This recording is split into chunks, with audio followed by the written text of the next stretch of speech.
अस्सलाम वालेकुम। जैसा कि हम लोगों ने पिछले लेक्चर्स में यार्न मैन्युफैक्चरिंग के बारे में पढ़ा था, बिल्कुल इसी तरीके से अब यार्न से हम लोग फैब्रिक बनाना सीखेंगे। तो फैब्रिक मैन्युफैक्चरिंग के ऊपर हमारा ये बेसिक लेक्चर है कंसाइज फॉर्म में, ठीक है। और आप लोगों को कोई चीज़ अगर अच्छे से समझ में आए तो प्लीज़ सब्सक्राइब करिएगा। अच्छा, फैब्रिक समझने से पहले हमें फैब्रिक की डेफिनेशन का अंदाज़ा होना चाहिए। जैसे कि मैंने आपको पहले ही बताया था कि डेफिनेशन किसी भी चीज़ को डिफ़ाइन करने के लिए ईजीएस्ट स्टेटमेंट होता है, तो बिल्कुल इसी तरीके से हम यहाँ पर भी फैब्रिक की डेफिनेशन बना लेते हैं। इसके अंदर कोशिश करेंगे कि लूप होल ज़्यादा से ज़्यादा ना हो, कम से कम रहें, ठीक है। तो फैब्रिक को हम किस तरीके से डिफ़ाइन करेंगे? Any sheet of fibres with sufficient strength, मतलब कोई भी फाइबर्स की बनी हुई शीट, उसके अंदर रिक्वायर्ड स्ट्रेंथ होनी चाहिए, सफिशिएंट स्ट्रेंथ होनी चाहिए, उसको हम क्या कहेंगे? फैब्रिक कहेंगे। अच्छा, इस डेफिनेशन में आपने गौर किया होगा कि मैंने यार्न का वर्ड यूज़ नहीं किया। उसकी वजह है ताकि हम लोग नॉन वोवन फैब्रिक्स को भी इस पर्टिकुलर डेफिनेशन का पार्ट बना सकें। अगर मैं यार्न का वर्ड यूज़ कर लेता तो हमारी डेफिनेशन बहुत ज़्यादा स्पेसिफिक हो जाती, फिर नॉन वोवन फैब्रिक को आप इस डेफिनेशन में इंक्लूड नहीं कर पाते, ठीक है। तो डेफिनेशन हमेशा रिलेटिव होती है, सिनेरियोज के लिहाज से चेंज हो सकती है, ठीक है। अब आ जाते हैं हम क्लासिफिकेशन की तरफ। वैसे तो हमारे पास बहुत सारी क्लासिफिकेशन होती हैं, लेकिन नॉर्मली हमारे पास दो बेसिक क्लासिफिकेशन होती है। सबसे ज़्यादा इस्तेमाल होने वाले जो कन्वेंशनल फैब्रिक्स हैं हमारे पास, वो कौन से हैं? वोवन, नेटेड और नॉन वोवन फैब्रिक्स, ठीक है। वोवन फैब्रिक आपको पता है, जिसके अंदर वर्टिकल और हॉरिजॉन्टल सेट ऑफ यार्न्स की ओवरलैपिंग हुई हुई होती है, उसे हम क्या कहते हैं? वोवन फैब्रिक कहते हैं। बिल्कुल इसी तरीके से ऐसा फैब्रिक जिसके अंदर यार्न की इंटरलूपिंग और इंटरमैशिंग हुई हुई होती है, लूप्स फॉर्मेशन से हमारे पास फैब्रिक बना होता है, उसे हम नेटेड फैब्रिक कहते हैं। और वो फैब्रिक जो कि डायरेक्टली किससे बना हुआ हो? फाइबर्स से बना हुआ हो, जिसके बनाने के लिए यार्न की ज़रूरत ना हो, उसे हम नॉन वोवन फैब्रिक कहते हैं। बिल्कुल इसी तरीके से हमारे पास नॉन कन्वेंशनल फैब्रिक्स भी हैं, जो कि बिल्कुल रिवायती नहीं हैं। हमारे पास मिसलिनियस टाइप्स में आते हैं, बहुत सारे होते हैं। इसमें हमारे पास कौन कौन से हैं? टफ्ट फैब्रिक हैं, ब्रेड फैब्रिक हैं, लेस है, इसके अलावा भी बहुत सारी कैटेगरीज होती हैं। तो मुझे अगर कोई पिक्चर्स मिलेंगी तो साथ साथ मैं अटैच कर दूंगा, ठीक है। अच्छा, अब आ जाते हैं उस टेक्निक की तरफ कि किस तरीके से हम यार्न को फैब्रिक में कन्वर्ट कर रहे होते हैं। तो हमारे पास यार्न से फैब्रिक बनाने की जो नॉर्मल टेक्निक्स हैं वो दो टेक्निक्स हैं। एक इंटरलेसमेंट कहलाती है। इंटरलेसमेंट हम सिंपल ओवरलैपिंग ऑफ यार्न को कह रहे होते हैं, ठीक है। दूसरी टेक्निक हमारे पास है इंटरलूपिंग, देन इंटरमैशिंग। इंटरलूपिंग क्या होती है? बेसिकली हम यार्न के अंदर लूप्स क्रिएट करते हैं, लेकिन लूप्स क्रिएट करना इज़ नॉट इनफ, आप उनको आपस में एक दूसरे के साथ अटैच भी करवाते हैं, तो उसको हम क्या कह रहे होते हैं? इंटरमैशिंग, ठीक है। नॉर्मली ये याद रखिएगा कि इंटरलेसमेंट हमारे पास अक्सर बेशतर सिर्फ वीविंग में हो रही होती है। हालांकि हमारे पास अगर किसी और एंगल पे हम इंटरलेसमेंट कराएं तो ब्रेडेड फैब्रिक भी हमारे पास इंटरलेसमेंट से ही बने होते हैं, लेकिन अगर वो वर्टिकल और हॉरिजॉन्टल सेट ऑफ यार्न की इंटरलेसमेंट है तो उसे हम क्या कहेंगे? वीविंग कहेंगे, ठीक है। तो ये हमारे पास प्रोसेस होता है, इससे हम वोवन फैब्रिक बनाते हैं। इसी तरीके से निटिंग क्या होती है? इंटरलूपिंग और intermeshing of yarn is called knitting, ठीक है। तो ये याद रखिएगा, वीविंग, निटिंग भी मैंने आपको समझा दिया। ये दोनों प्रोसेस हैं और इनके प्रोडक्ट्स हमारे पास क्या हैं? वोवन फैब्रिक और निटेड फैब्रिक, ठीक है। अब सबसे ज़्यादा जो इस्तेमाल हो रहा होता है इन तीनों कैटेगरीज में हमारे पास, जो कि ट्रेंड आहिस्ता आहिस्ता चेंज होता जा रहा है, उसकी वजूहत भी हम देखेंगे, लेकिन सबसे ज़्यादा जो यूज़ हो रहा है हमारे पास वोवन फैब्रिक है, ठीक है। इसको समझना आसान है, लेकिन इसको मैन्युफैक्चर करना उतना ज़्यादा कॉस्टली है, ठीक है। अच्छा, एक और बहुत बेसिक सी चीज़, अगर मैं आपसे पूछूं कि इन तीनों फैब्रिक्स में से सबसे कम कॉस्ट किसकी होगी, तो ऑब्वियसली हमारा क्या जवाब होगा? Non woven fabric. क्यों कॉस्ट कम होगी इसकी? क्योंकि ऑब्वियसली इसे बनाने के लिए स्पिनिंग कॉस्ट नहीं आएगी, आपकी यार्न के बगैर ही फाइबर से फैब्रिक बन जाएगा, ठीक है। बिल्कुल इसी तरीके से हम इन दोनों फैब्रिक की भी बात अगर करें, वोवन और नेटेड फैब्रिक की, तो बहुत बेसिक सा डिफरेंस हमें नज़र आ रहा है देख कर ही कि ये स्ट्रक्चर्स कंपैरेटिवली ज़्यादा स्ट्रेचेबल होते हैं। क्यों ज़्यादा स्ट्रेचेबल होते हैं और ये स्ट्रक्चर क्यों स्ट्रेचेबल नहीं होते? मिसाल देता हूँ मैं आपको कि मेरे पास एक 100% कॉटन की शर्ट मौजूद है, तो उसमें स्ट्रैच बिल्कुल नहीं आएगा, लेकिन वही मेरे पास 100% कॉटन की अगर टी शर्ट मौजूद है तो उसमें स्ट्रैच होगा। क्यों स्ट्रैच होगा? क्योंकि टी शर्ट नेटेड फैब्रिक की बनी होती है, शर्ट वूवन फैब्रिक की बनी होती है। हालांकि दोनों कॉटन है, लेकिन इसमें स्ट्रैच क्यों आ रहा है? इसको गौर से देखें। अक्सर लोग ये भी मिसाल दे रहे होते हैं कि इसमें हॉलो स्पेसेस ज़्यादा नज़र आ रही हैं। हॉलो स्पेसेस का मामला यहाँ पे नहीं होता, गौर से देखें, वूवन फैब्रिक में धागे ऑलरेडी स्ट्रेट हैं, मज़ीद स्ट्रेट होने की गुंजाइश नहीं है, वर्टिकल या हॉरिजॉन्टल डायरेक्शन में ये स्ट्रेच इतना नहीं होगा। वहीं अगर मैं निटेड फैब्रिक की बात करूं तो यहाँ यार्न इसका स्ट्रेट नहीं है, लूप्स की फॉर्म में, इसको स्ट्रेट करने की गुंजाइश इसमें मौजूद है। That is the reason knitted fabrics are stretchable because of those loops. ठीक है, एक छोटा सा बिल्कुल हट के एक पॉइंट है, साथ ही साथ मैं ये भी क्लियर कर देता हूँ कि वूवन फैब्रिक नॉर्मली वर्टिकल और हॉरिजॉन्टल डायरेक्शन में तो इतना स्ट्रेचेबल नहीं होते, लेकिन इसमें थोड़ी बहुत इलोंगेशन अलोंग डायगनल मौजूद होती है। ठीक है, ये गारमेंट मैन्युफैक्चरिंग की अगर हम एडवांस लेक्चर पढ़ेंगे तो उसके अंदर हम इस चीज़ को भी समझेंगे कि इसके थ्रू ड्रेप किस तरह से हासिल किया जाता है, लेकिन ये फ़िलहाल ऑफ द टॉपिक है, इस चीज़ को अभी याद रखिएगा। ठीक है, अच्छा जी, अब हम आ जाते हैं वूवन फैब्रिक की तरफ कि वूवन फैब्रिक हमारे पास क्या होते हैं, उसको डिफ़ाइन कैसे किया जाता है, वीविंग को कैसे डिफ़ाइन किया जाता है। बहुत सिंपल से सिनेरियोज हैं। वूवन फैब्रिक को डिफ़ाइन करने का क्या तरीका है? Fabric that are formed by interlacement of vertical and horizontal set of yarn. आपको नज़र आ रहे हैं इस वूवन फैब्रिक में वर्टिकल यार्न भी हैं और हॉरिजॉन्टल यार्न भी हैं। इसकी इंटरलेसमेंट से जो फैब्रिक बनेगा उसे हम क्या कहते हैं? वूवन फैब्रिक कहते हैं। और यही इंटरलेसमेंट का जो प्रोसेस होगा वर्टिकल और हॉरिजॉन्टल सेट ऑफ यार्न्स की इंटरलेसमेंट का प्रोसेस, वो क्या कहलाएगा? वीविंग कहलाएगा। ठीक है, तो वीविंग की डेफिनेशन भी आप इसी तरीके से बना सकते हैं। ठीक है, और जिस मशीन के ऊपर ये इंटरलेसमेंट का प्रोसेस हो रहा होता है उस मशीन को क्या कहा जाता है? लूम कहा जाता है। ठीक है, जिसके ऊपर वीविंग का प्रोसेस होता है। अब हम वोवन फैब्रिक के कंपोनेंट्स को समझते हैं, बहुत गौर से समझिएगा। बेसिकली दो मेन कंपोनेंट्स की बात हो रही है। एक तो हमें नज़र आ रहा है यहाँ पे वर्टिकल सेट ऑफ यार्न, ये जिसका एरो से रिप्रेजेंट किया मैंने, और दूसरे क्या है हमारे पास? ये हॉरिजॉन्टल सेट ऑफ यार्न। ठीक है, ये याद रखिएगा, जो वर्टिकल सेट ऑफ यार्न होते हैं उसे हम क्या कहते हैं? वार्प कहते हैं या फिर एंड्स कहते हैं। दोनों नाम वार्प के ही हैं, वर्टिकल सेट ऑफ यार्न के हैं, वार्प या फिर एंड। ठीक है, इसी तरीके से जो हॉरिजॉन्टल सेट ऑफ यार्न है इसको हम क्या कहते हैं? वेफ्ट कहते हैं। पिक्स भी कह रहे होते हैं, फिलिंग्स भी कह रहे होते हैं। ठीक है, तो ये तीनों नाम किसके हैं? वेफ्ट के हैं। ये दोनों नाम किसके हैं? वार्प के हैं। अच्छा, वर्टिकल और हॉरिजॉन्टल कहने की बजाय अब मैं इस स्टेटमेंट को थोड़ा चेंज करने लगा हूँ। उसकी वजह है, ठीक है, क्योंकि आप फैब्रिक को 90 डिग्री पे फ्लिप कर सकते हैं। अगर वो फ्लिप होगा तो उस बेसिस पे उसका वर्टिकल या हॉरिजॉन्टल तब्दील हो जाएगा। लेकिन ये याद रखिएगा कि किसी भी लूम के अंदर से जो कपड़ा निकलेगा हमेशा वो लेंथ वाइज प्रोड्यूस होगा। किसके अलोंग? लेंथ के अलोंग। ठीक है, तो ये याद रखिएगा, वो धागा जो कि कपड़े का लेंथ के अलोंग होता है उसको हम क्या कहते हैं? वार्प कह रहे होते हैं।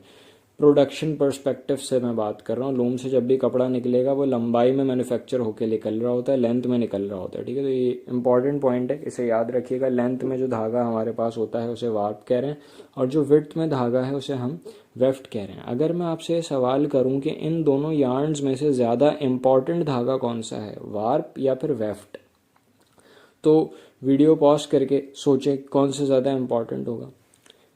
तो इसका बेसिकली जवाब हमारे पास ये है कि ये याद रखिएगा, अगर हमारे पास कपड़ा बनाने में टोटल 300 वार्प, मिसाल दे रहा हूँ, अगर 300 वार्प के यार्न हैं, उनमें से अगर बीच में से एक भी ब्रेक हो जाएगा ना, तो फिर अब उसको आप किसी तरीके से भी सही नहीं कर सकते। और लगातार अगर कपड़ा बनता रहा, एक धागा ब्रेक हो गया तो थ्रू आउट द लेंथ वो फॉल्ट आ जाएगा। ठीक है, वहीं अगर मेरे पास वेफ्ट का एक धागा अगर ब्रेक हो गया तो कोई मसला नहीं है, मेरे पास कई किलोमीटर्स में कपड़ा होगा। अगर वेफ्ट में वेस्टेज किसी तरह का फॉल्ट आ रहा है तो दैट इज़ रिप्लेसेबल, क्योंकि लेंथ हमारे पास अच्छी खासी होती है। लेकिन अगर लेंथ वाइज मसला आएगा तो वो थ्रू आउट द लेंथ कपड़े के अंदर नज़र आएगा, आप उसे रिप्लेस नहीं कर सकते। ठीक है, तो दैट इज़ द रीज़न हमारे पास वार्प का धागा ज़्यादा इंपॉर्टेंस रखता है। ठीक है, तो ये दोनों कंपोनेंट मैंने आपको बता दिए, वार्प और weft. Vertical set of yarn warp कहलाता है जो अलोंग लेंथ होता है, और वो सेट ऑफ यार्न जो अलोंग विड्थ होता है उसको हम क्या कहते हैं? वेफ्ट कहते हैं।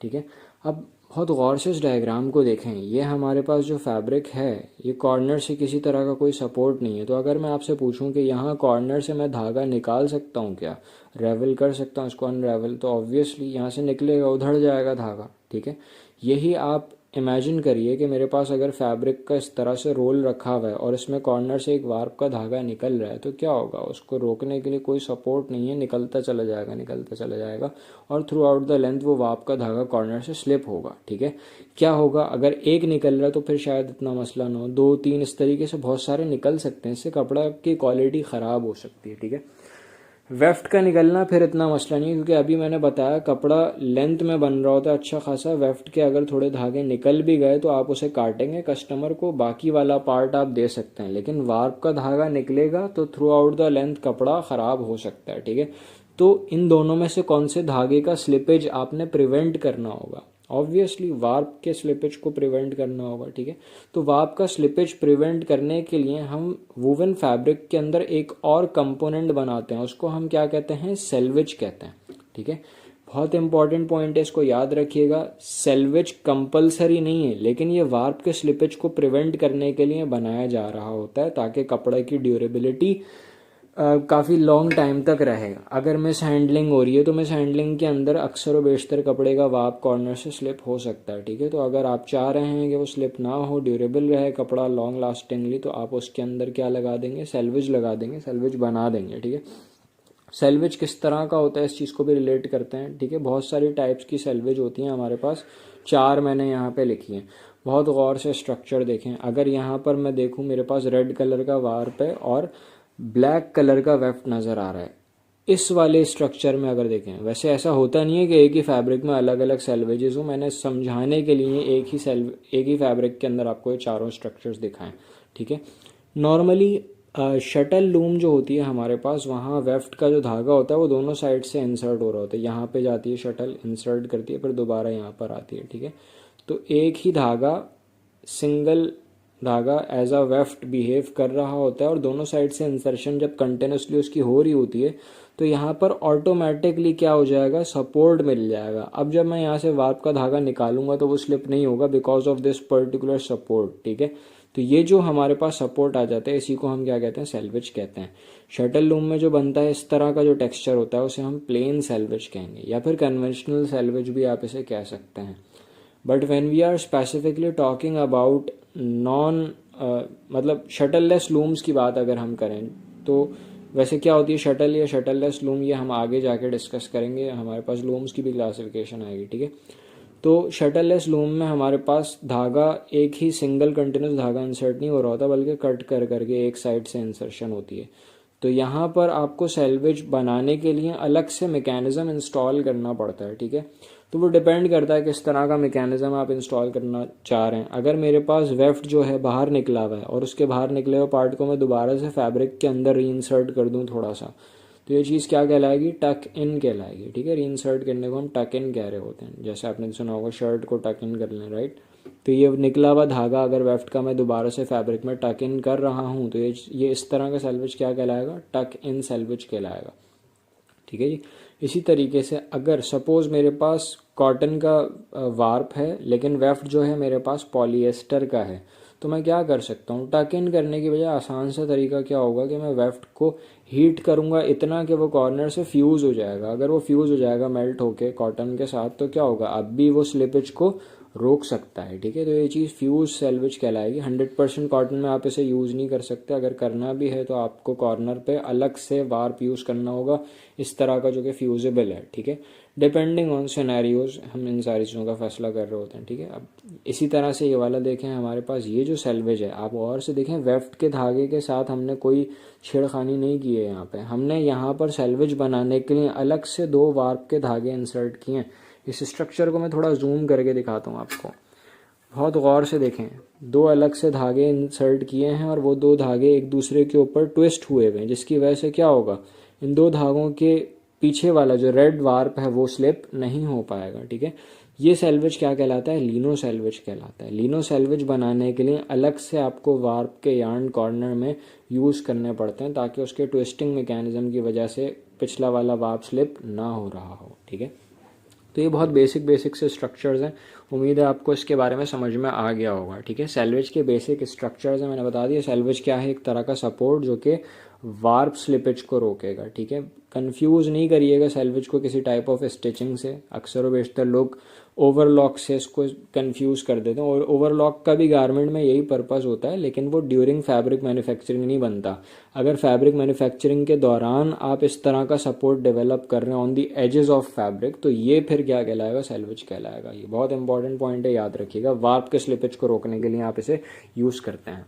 अब आगे आ जाते हैं कि किस तरीके से हमारा फैब्रिक मैन्युफैक्चर हो रहा होगा, कौन कौन से प्रोसेसेस हमारे पास इंक्लूड होंगे। बिल्कुल यही सारी चीज़ें हमने फ्लो चार्ट्स डिफरेंट तरह के पीछे प्रोसेस में भी पढ़े हैं हमने, यार्न मैन्युफैक्चरिंग वगैरह में, ठीक है। इसी तरीके से फैब्रिक में भी हम डिस्कस कर लेते हैं। सबसे पहली चीज़ हमारे पास क्या है, जो यार्न है, वीविंग प्रिपरेटरी प्रोसेस में हम क्या करते हैं, दोनों अलग अलग कंपोनेंट्स को प्रिपेयर करते हैं, मशीन के लिए तैयार करते हैं, ठीक है। वार्प का धागा अलग से प्रिपेयर करेंगे, वार्प प्रिपरेशन कहलाएगी ये, और वेफ्ट का धागा हम अलग से प्रिपेयर करेंगे, ये वेफ्ट प्रिपरेशन कहलाएगी, ठीक है। वार्प प्रिपरेशन में हम क्या करते हैं, वाइंडिंग करते हैं। आपने देखा होगा जो रिंग बॉबिन होती है, छोटे साइज़ की होती है, उसमें इतनी लेंथ नहीं होती, मतलब छोटी लेंथ से आप थोड़ा कपड़ा बना पाएंगे और मशीन बार बार रुक रुक के चलेगी, ठीक है। और मशीन को दोबारा से रीलोड करने के लिए, उसकी डोफिंग करने के लिए काफ़ी ज़्यादा टाइम चाहिए होता है, ठीक है। तो इसलिए आप अच्छी खासी लेंथ उस पर लपेटते हैं, बड़ा पैकेज बनाते हैं, इसलिए आपको वाइंडिंग करनी पड़ती है बड़े पैकेज के लिए। फिर आप क्या करते हैं, वार्पिंग करते हैं। जैसे कि आपको यहाँ नज़र आ रहा है, पूरा का पूरा धागों की, वार्प के धागों की एक शीट मौजूद है, ठीक है। तो ये शीट ऐसे हवा में नहीं उड़ती हुई आएगी, आपको क्या करना होगा, ढेर सारी जो कोन्स बनाए, बड़े पैकेज बनाए, उनसे क्या करना होगा, एक शीट बनानी होगी वार्प के धागों की। कैसे बनेगी उसको भी हम डिस्कस करेंगे अभी, ठीक है। जब वार्प के धागों की शीट बना लेंगे तो उसको स्ट्रेंथ और फ्रिक्शन रिड्यूस करने के लिए हम उस पर एक कोटिंग करते हैं साइजिंग एजेंट की, ठीक है। साइजिंग एजेंट क्या होता है, किस तरह के केमिकल होते हैं, इसके बारे में भी डिस्कस करेंगे, ठीक है। वो कोटिंग का जो प्रोसेस होगा वार्प के धागों पे, उसको हम साइजिंग कह रहे होते हैं। देन उन सारे धागों को, वार्प के धागों को हम लूम से कनेक्ट करते हैं, ठीक है। वो या तो ड्राइंग इन के थ्रू कनेक्ट करेंगे या फिर टाइंग इन के थ्रू कनेक्ट करेंगे। इन दोनों में क्या फ़र्क है, कहाँ पर टाइंग इन कर सकते हैं, ड्राइंग इन कहाँ पर कर सकते हैं, क्या फ़र्क है इसके दरमियान, ये भी हम लोग डिस्कस करेंगे डिटेल में, ठीक है। इसी तरीके से अब आगे आ जाते हैं। ये हमारे पास सारी वार्प की प्रिपरेशन थी। इसके बाद वार्प का धागा पूरे तरीके से रेडी हो जाता है फैब्रिक मैन्युफैक्चरिंग के लिए। वेफ्ट प्रिपरेशन में मैंने दो चीज़ें लिखी हैं, पर्न वाइंडिंग या फिर कोन वाइंडिंग, ठीक है। पर्न वाइंडिंग के बारे में याद रखिएगा, ये सिर्फ और सिर्फ शटल लूम में होती है। कोन वाइंडिंग हमारे पास शटल लेस लूम में होती है, ठीक है। शटल लूम के अंदर, शटल के अंदर एक छोटा सा पार्ट लग रहा होता है। अभी बेसिकली हम लोग उसके बारे में जानेंगे जब हम शटल लूम्स के बारे में या लूम्स की क्लासिफिकेशन को डिस्कस करेंगे, ठीक है जी। आगे चलते हैं। इसी तरीके से जब एक दफ़ा दोनों तरह के धागों को आपने लूम से कनेक्ट कर दिया तो फिर आप क्या करेंगे, फिर मशीन चलाएंगे, उसको आप क्या कहेंगे, वीविंग या लूमिंग। यहाँ पर फिर आपका कपड़ा बनने का प्रोसेस स्टार्ट हो जाएगा, ठीक है जी।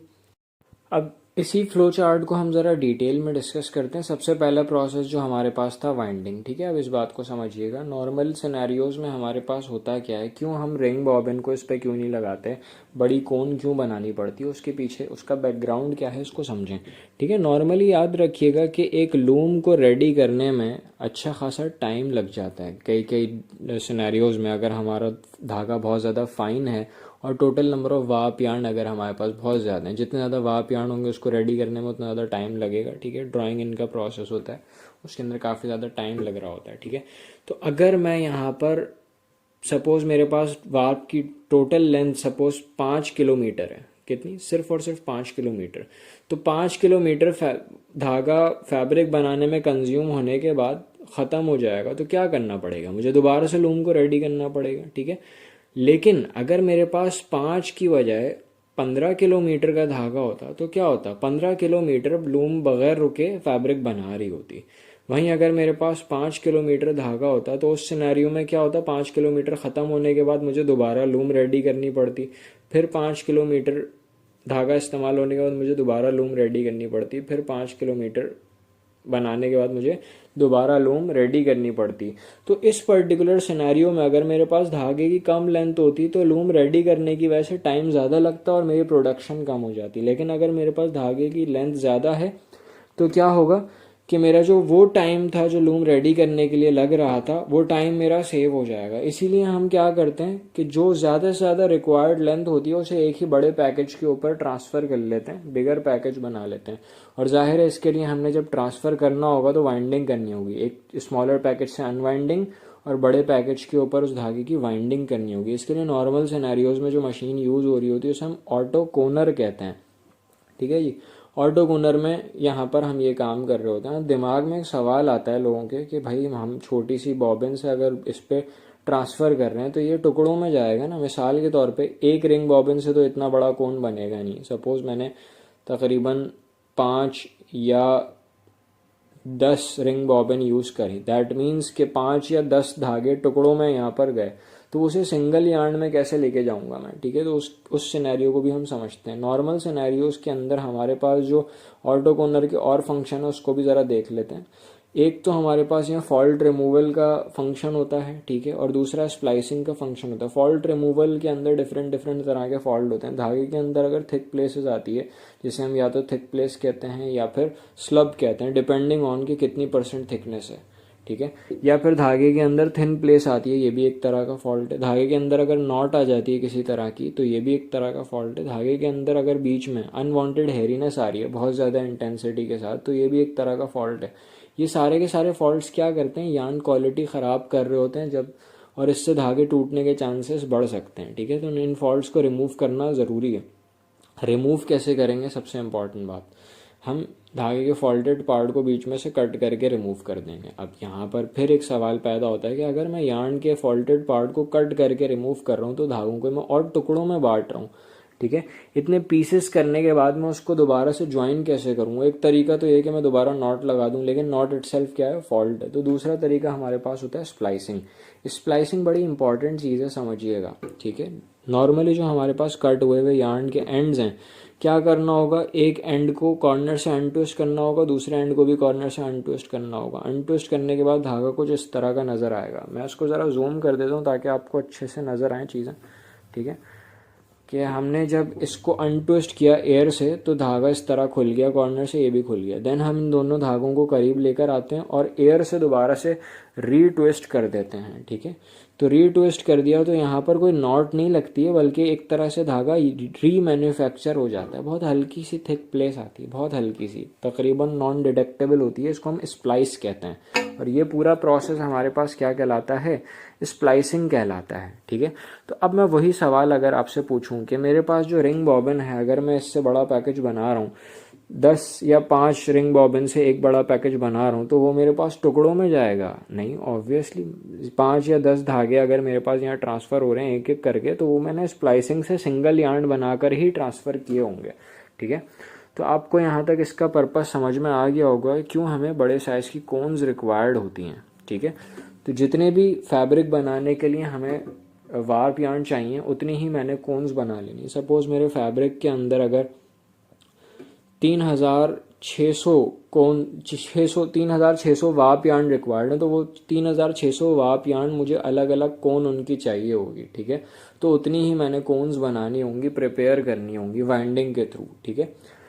अब आगे चलते हैं। वाइंडिंग जब समझ में आ गया, ये मेरे पास वार्प की जो रिक्वायर्ड लेंथ थी मैं एक बड़े पैकेज के ऊपर लेकर आ गया। अब मैं इसे शीट में कैसे कन्वर्ट करूँगा। ये जो वार्प का धागा शीट में या फिर कलेक्ट करने का प्रोसेस होता है, इसे हम वार्पिंग कहते हैं, ठीक है। वार्पिंग किस तरह होती है इसको ज़रा समझते हैं, ठीक है। वार्पिंग की डेफिनेशन भी मैंने यहाँ पे यही लिखी है, collecting warp yarns on a beam, ठीक है। अब वो दो तरीके से आप इसको कलेक्ट कर सकते हो, ठीक है। एक तरीके से तो ये होता है कि आपके पास जितने भी वार्प के यार्न हैं, नॉर्मली इतने कम नहीं होते, समझाने के लिए इतने कम बनाए, जितने भी वार्प के यार्न हैं आप उसे लेकर आओ और एक साथ पैरेलल उसको किसी बीम के ऊपर लपेट लो, ठीक है। तो एक साथ अगर ये इस तरह पैरेलल आ रहे हैं एक शीट की शक्ल में, तो ये वार्प शीट कहलाएगी। लेकिन अगर मैं इनको किसी ट्रम्पेट से या फनल से गुजारूंगा तो क्या होगा, उस ट्रम्पेट या फनल की वजह से वो एक गुच्छे में कन्वर्ट हो जाएंगे, ठीक है। वो जो गुच्छा है वो क्या कहलाएगा, बॉल कहलाएगा, ठीक है। तो कुछ सिनेरियोज में हम शीट की शक्ल में भी उसे लपेट रहे होते हैं, कुछ सिनेरियोज में हम उसको बॉल की शक्ल में भी लपेट रहे होते हैं, उसको बॉल वार्पिंग कहा जाता है। नॉर्मली वो डेनम में रोप डाइंग के सिनेरियो में यूज़ हो रही होती है, ठीक है। उसके अलावा एज सच कोई बॉल वार्पिंग का ख़ास फंक्शन नहीं है। बाद में उसे कन्वर्ट शीट में ही करना पड़ता है, बगैर शीट के आप फैब्रिक नहीं बना सकते। ये एक एडिशनल पॉइंट था, लेकिन याद रखिएगा इन केस अगर आपका डेनिम की तरफ जाने का मूड बन रहा है या डेनिम का आप लोगों का बैकग्राउंड है तो। ठीक है जी। अब इस चीज़ को भी ज़रा हम समझ लेते हैं कि नॉर्मल सिनेरियोज में हमारे पास जो वार्पिंग के जोन होते हैं वो कितनी तरह के होते हैं, इसके पीछे बैकग्राउंड क्या चल रहा होता है। दो तरह के जोन होते हैं हमारे पास वार्पिंग में। एक होता है क्रिल जोन और दूसरा होता है हेड स्टॉक। क्रिल जोन में क्या होता है हमारे पास, क्रिल असल में होती क्या है, क्रिल होती है फ्रेम।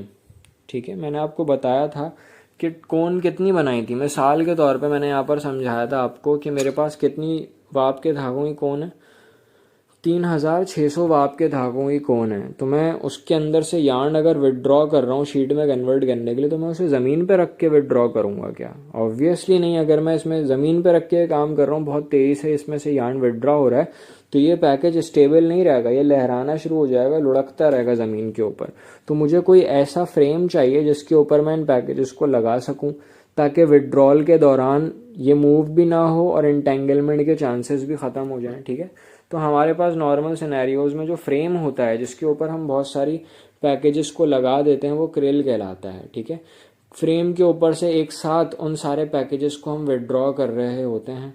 ठीक है, ताकि हमें पैरेलल शीट मिले, एंटेंगलमेंट के चांसेस कम हो जाएं। और जब भी हमारे पास वो शीट आ जाएगी तो हम उस शीट को क्या करेंगे, एक बहुत बड़े से बीम पर लपेट लेंगे। लपेटने के लिए भी हमें मशीन चाहिए। अब यहाँ ऑटो कोनर यूज़ नहीं कर सकते, ऑटो कोनर कोन के ऊपर लपेटने की मशीन थी। यहाँ पर कोन का अगर मैं साइज़ कंपेयर करूँ, कोन अगर इतने साइज़ की है तो मेरे पास जो बीम है वो तकरीबन इतने साइज़ की होगी। ठीक है, आप इसको ऐसे समझें कि अगर कोई बंदा खड़ा हुआ तो वो इसके साइज़ के कंपेरेबल होगी। ठीक है, तो बीम काफ़ी बड़े साइज़ की होती है। इसके ऊपर लपेटने के लिए ऑटो कोनर वाली मशीन नहीं होगी, बल्कि डिफरेंट मशीन होगी, उसको हम हेड स्टॉक कहते हैं। मतलब फ्रेम के ऊपर कोन्स रखी हुई थी, वहाँ से अनवाइंडिंग हो रही थी, पैकेज के अंदर से यार्न विदड्रॉ करते हैं, देन उसको लपेट लेते हैं हम बीम के ऊपर। ये प्रोसेस हमारा हेड स्टॉक से होता है और ये बेसिकली वाइंडिंग हो रही होती है। और ये जो हमारे पास वाइंडिंग होगी इसी को एक्चुअल हम वार्पिंग कह रहे होते हैं, क्योंकि हम यहाँ पूरी वार्प शीट को कलेक्ट कर रहे होते हैं बीम के ऊपर। ठीक है जी, तो यहाँ तक की बात आपको समझ में आ गई होगी। इसी तरह इसको भी देखें कि हमारे पास टाइप्स कौन कौन सी हैं। वैसे तो कई सारी टाइप्स होती हैं, तीन मेन टाइप्स मैंने यहाँ पर लिखी हैं। High speed warping, high speed warping में नॉर्मली हमारे पास जितने भी वार्प यार्न्स होते हैं वो आइडेंटिकल होते हैं, हर लिहाज से आइडेंटिकल। ठीक है, मतलब काउंट के लिहाज से भी, कलर के लिहाज से भी, हर लिहाज से वो आइडेंटिकल होते हैं। सेक्शनल वार्पिंग की बात की जाए तो सेक्शनल वार्पिंग के अंदर हमने सीक्वेंस मेंटेन करना होता है, किसी भी तरह से सीक्वेंस आउट ना हो जाए उसका। ठीक है, कई सिनेरियोज में आपने देखा होगा हमारे पास कुछ फैब्रिक्स के अंदर कलर्ड वार्प यार्न्स होते हैं जिसके थ्रू स्ट्राइप्स या चेक इफेक्ट बन रहा होता है। मिसाल के तौर पे ये फैब्रिक हमारे पास एक एग्जांपल है, इसके अंदर वार्प के अलग अलग कलर के यार्न्स मौजूद हैं। ठीक है, मतलब वार्प के अगर अलग अलग कलर्स के यार्न मौजूद हैं और मैं आपसे पूछ रहा हूँ कि अगर इन वार्प के धागों का सीक्वेंस अगर चेंज हो जाएगा तो क्या मुझे एग्जैक्टली ये पर्टिकुलर पैटर्न मिलेगा? कभी भी नहीं मिलेगा। ऑब्वियसली सीक्वेंस चेंज होने से मेरे पास जो भी पैटर्न है, डिपेंडिंग ऑन कि वो चेक इफेक्ट है या फिर वो स्ट्राइप्स हैं, वो सीक्वेंस आउट होने की वजह से पैटर्न ख़राब हो सकता है। ठीक है, तो नॉर्मली जो सेक्शनल वार्पिंग होती है, पैटर्न वगैरह मेंटेन करने के लिए उसके सेक्शंस बना के हम लपेटते हैं। इसमें सीक्वेंस हमेशा मेंटेन रहता है, इसीलिए हम इसे इनडायरेक्ट वार्पिंग कहते हैं। इनडायरेक्ट कहने की और भी एक वजह है जो हम एडवांस लेक्चर अगर बनाएंगे तो उसमें डिस्कस कर लेंगे। हाई स्पीड के अंदर सारे आइडेंटिकल होते हैं, सेक्शनल वार्पिंग में डिफरेंट तरह के वार्प यार्न्स होते हैं, उसका सीक्वेंस मेंटेन करने के लिए हम ये यूज़ कर रहे होते हैं। ठीक है, इसी तरीके से फिर हमारे पास बॉल वार्पिंग होती है। बॉल वार्पिंग का मैंने बता दिया, उसमें शीट नहीं बनाते बल्कि हम क्या बनाते हैं, धागों का एक गुच्छा बना लेते हैं। ठीक है, उस गुच्छे को बॉल कहा जाता है और उसी को लपेट देते हैं हम। ठीक है, डेनिम में ज़्यादातर हो रही होती है बॉल वार्पिंग, क्योंकि वहाँ पर आपने रोप डाइंग करनी होती है, उसी गुच्छे को आपने डाई करना होता है इफेक्ट लाने के लिए। बेसिकली क्या है वो, डेनिम के ऊपर अगर हम डिटेल लेक्चर बनाएंगे तो वहाँ डिस्कस कर लेंगे इसको। ठीक है, तो यहाँ तक आपको एक बेसिक सिनेरियो समझ में आ गया। नॉर्मली हम इस पर्टिकुलर चीज़ को प्रेफर कर रहे होते हैं सिंपल फैब्रिक्स के अंदर, क्योंकि आइडेंटिकल वार्प यार्न्स होते हैं वहाँ पर। ठीक है, अब आगे चलते हैं कि आगे हमारे पास क्या मामलात हैं। ठीक है, क्रिल से हमारा धागा निकलता है और किस पे लिपट जाता है, बीम के ऊपर लिपट जाता है। लेकिन क्रिल क्या है, एक तरह का फ्रेम है, वहाँ पर अनलिमिटेड अमाउंट ऑफ कोन्स नहीं लगा सकते। जितनी जगहें हैं, जितने उस पर स्पिंडल होंगे उतने ही कोन्स लगा सकते हैं। मतलब बीम पे कितने धागे लिपटेंगे ये टोटली किस पे डिपेंड करेगा, क्रिल कैपेसिटी पे डिपेंड करेगा। अब मैंने जो आपको एग्जांपल दी थी 3600 हमारे पास क्या है, टोटल एंड्स हैं, ठीक है। लेकिन मेरे पास अब यहाँ पर मैंने लिखा हुआ भी है, ठीक है, टोटल एंड्स मेरे पास कितने हैं, कितने वाप के धागे हैं, 3600 मेरे पास टोटल वाप के धागे हैं। लेकिन सपोज मेरे पास जो क्रिल कैपेसिटी है वो कितनी कोन्स की है, 360 कोन्स की है, और मुझे टोटल फैब्रिक में कितने धागे चाहिए वार्प के, 3600 वार्प यार्न चाहिए। तो मैं इस इतनी क्रिल के ऊपर इतने टोटल वार्प यार्न तो लगा ही नहीं सकता, मैं सिर्फ इतने ही लगा सकता हूँ ना। तो मैं क्या करूँगा, इतने वार्प यार्न्स को लगाऊंगा और एक बीम तैयार कर लूँगा। क्या उस बीम के ऊपर सारे के सारे वार्प यार्न मौजूद होंगे, नहीं ऑब्वियसली। तो वो बीम मैं क्या लूम पे लगा सकता हूँ, नहीं लगा सकता। वो बीम क्या कहलाएगी, वार्पर बीम कहलाएगी, ठीक है। वार्पर बीम आप लूम पे नहीं लगाते हैं क्योंकि उसमें टोटल वार्प यार्न्स कंप्लीट नहीं होते हैं, ठीक है। ऐसे कितने वार्पर बीम बनाने होंगे मुझे ये total number of warp yarns पूरे करने के लिए, ऑब्वियसली 10 वार्पर बीम्स बनाने होंगे। ये 10 वार्पर बीम्स क्या कहलाएंगे, सेट कहलाएंगे, ठीक है, सेट। इन 10 के 10 वार्पर बीम्स के धागों को कलेक्ट करने पे, एक ही बीम पे कलेक्ट करने पे हमारे पास क्या आएंगे, टोटल वार्प यार्न्स पूरे होंगे। लेकिन याद रखिएगा एक बीम पे कितने धागे लिपट सकते हैं वार्पिंग के अंदर, ये टोटली डिपेंड करता है उसकी क्रिल कैपेसिटी के ऊपर, ठीक है। तो क्रिल कैपेसिटी का भी आपको समझ में आ गया होगा, जितनी भी क्रिल कैपेसिटी होती है मैक्सिमम आप उतने लपेट सकते हैं, ठीक है। किस तरह से इसके न्यूमेरिकल होते हैं वो डिटेल लेक्चर्स में हम लोग समझ लेंगे, ठीक है। यही चीज़ मैंने यहाँ पर लिखी है कि किसी बीम के ऊपर टोटल कितने एंड्स जा रहे हैं किस पर डिपेंड करता है, उसकी क्रिल कैपेसिटी के ऊपर डिपेंड करता है, ठीक है। अब हमने वार्पर बीम तो बना लिया, अब हम आगे क्या करेंगे इस चीज़ को भी समझते हैं। नेक्स्ट स्टेप हमारे पास क्या है, साइजिंग। साइजिंग को स्लैशिंग भी कहा जाता है, ठीक है। एक ही चीज़ के दो नाम है, ठीक है। नॉर्मल सिनेरियोज में आपको पता है कि जब भी वार्प का धागा फ्रिक्शन से गुजरता है तो क्या होता है, उसके अंदर हीट बढ़ जाती है, उसके ब्रेकेज के चांसेस बढ़ जाते हैं। और हमारे पास जो भी स्पन यार्न होता है, स्टेपल यार्न होता है, आपको उसके ऊपर हेरीनेस आएगी नज़र, हर हाल में उसके ऊपर हेरीनेस नज़र आएगी, जो कि जितना ज़्यादा मूव होगा धागा वहाँ पर फ्रिक्शन की वजह से ब्रेकेज के चांसेस बढ़ सकते हैं, ठीक है। लेकिन अगर मैं इसकी फ्रिक्शन रिड्यूस करूँगा तो ऑब्वियसली उससे यार्न ब्रेकेज भी रिड्यूस होगा, ठीक है। फ्रिक्शन रिड्यूस करने के लिए क्या किया जाता है, इसकी जो हेरीनेस है उसको दबाना पड़ेगा, सप्रेस करना पड़ेगा। ये बिल्कुल ऐसे ही है कि आप अगर आपके बाल बहुत छोटे छोटे से हैं तो क्या होता है, छोटे बाल अक्सर प्रोट्रूड कर रहे होते हैं, उसको बिठाने के लिए आप क्या लगाते हैं, जेल लगाते हैं, बहुत सारा जेल, ठीक है। तो बेसिकली आप क्या कर रहे हैं, उसको बिल्कुल उसकी सरफेस से चिपका रहे होते हैं। यही काम हमने क्या करना है यहाँ पर इस यार्न की सरफेस के साथ करना है, ठीक है। आप सारे के सारे वार्प शीट जो आपने बनाई थी उन बीम्स की शक्ल में तैयार की थी, उसके ऊपर क्या कर देंगे, किसी ऐसे केमिकल की कोटिंग कर देंगे जो लेयर बना ले। जब लेयर बन जाएगी तो क्या होगा, उस लेयर के नीचे सारे के सारे हेरीनेस दब जाएगी, और इसकी हेरीनेस दब जाने से क्या हुआ, उसकी फ्रिक्शन रिड्यूस हो गई। ना सिर्फ फ्रिक्शन रिड्यूस होगी बल्कि ये जो पर्टिकुलर केमिकल है, साइजिंग एजेंट जैसे हम कहते हैं, जो कि लेयर भी बनाता है और धागे के अंदर पेनिट्रेट भी करता है, ये उसके अंदर रीइंफोर्समेंट प्रोड्यूस करेगा। उस रीइंफोर्समेंट की वजह से उसकी स्ट्रेंथ बढ़ जाएगी, और सिर्फ स्ट्रेंथ ही नहीं बल्कि उसकी इलोंगेशन भी बढ़ जाएगी, ठीक है। इलोंगेशन बढ़ना क्यों ज़रूरी है इसको भी देख लेंगे आगे, क्या मामलात हैं इसकी तरफ आते हैं। साइजिंग क्या होती है मैंने आपको बता दिया, वार्प की पूरी शीट की आप क्या कर रहे हैं, साइजिंग एजेंट से कोटिंग कर रहे हैं। और साइजिंग एजेंट के अंदर क्या प्रॉपर्टीज़ होनी चाहिए, वैसे तो बहुत सारी प्रॉपर्टीज़ साइजिंग एजेंट में होनी चाहिए, लेकिन अभी के लेवल के मुताबिक आपने दो प्रॉपर्टीज़ याद रखनी है। एक तो फिल्म फॉर्मिंग प्रॉपर्टी होनी चाहिए, मतलब लेयर बनाने की एबिलिटी, लेयर बनेगी तो उसकी फ्रिक्शन रिड्यूस होगी, स्मूथ हो जाएगी सरफेस बिल्कुल। दूसरी चीज़ ये रिमूवेबल होना चाहिए, क्यों, क्योंकि आपने धागे को फैब्रिक बनाने के बाद उसे डाई भी तो करना है ना, ठीक है। अगर लेयर उस पर परमानेंटली चिपक गई तो डाई उसमें पेनिट्रेट हो ही नहीं सकती, हाइड्रोफोबिक लेयर होती है इसकी, ठीक है। तो बाद में आप अभी फैब्रिक की ज़रूरत है धागे की स्ट्रेंथ, लेकिन जब फैब्रिक बन जाएगा तो फिर ये हमारे लिए हर्डल बन जाएगी, तो उसको बाद में रिमूव भी करना होता है। तो ये दो मेन प्रॉपर्टीज़ हैं अभी के लेवल के लिहाज से आपने याद रखनी है, फिल्म फॉर्मिंग और रिमूवेबल होना चाहिए साइजिंग एजेंट। उसके अलावा भी होती हैं, वो बाकी डिटेल लेक्चर्स में हम लोग कवर कर लेंगे, ठीक है।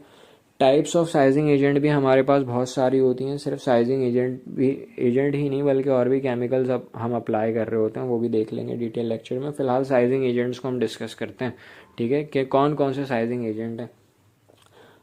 हमारी कंट्री में ज़्यादातर जो है स्टार्च यूज़ हो रहा होता है, वैक्सेस, ग्लूज़ वगैरह यूज़ हो रहे हैं, लेकिन सबसे ज़्यादा टॉप प्रायोरिटी पे स्टार्च को रखा जाता है, ठीक है।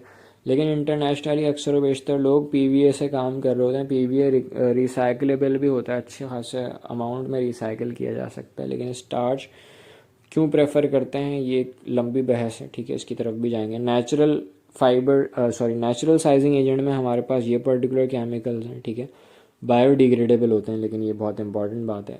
रीजनरेटेड के अंदर क्या होते हैं हमारे पास, वो पर्टिकुलर साइजिंग एजेंट्स होते हैं जो कि नेचुरल पॉलीमर से ही ड्राइव किए जाते हैं। जैसे डेक्स्ट्रिन जो है वो स्टार्च का ही डेरिवेटिव है, ठीक है, स्मॉलर चेन होती है, ये किसी हद तक हॉट वॉश से निकल सकता है, ठीक है। इसी तरीके से फिर हमारे पास सीएमसी है, ठीक है। जिन लोगों ने ज़्यादा केमिस्ट्री पढ़ ली है तो वो उसको क्रिटिकल माइसिल कॉन्सेंट्रेशन से कंफ्यूज नहीं करिएगा। सीएमसी हमारे पास क्या होता है, कार्बो ऑक्सी मिथाइल सेलुलोज होता है, सेलुलोज का डेरिवेटिव है। तो ये दोनों एक तरह के डेरिवेटिव्स हैं, ये यूज़ हो रहे होते हैं, ठीक है।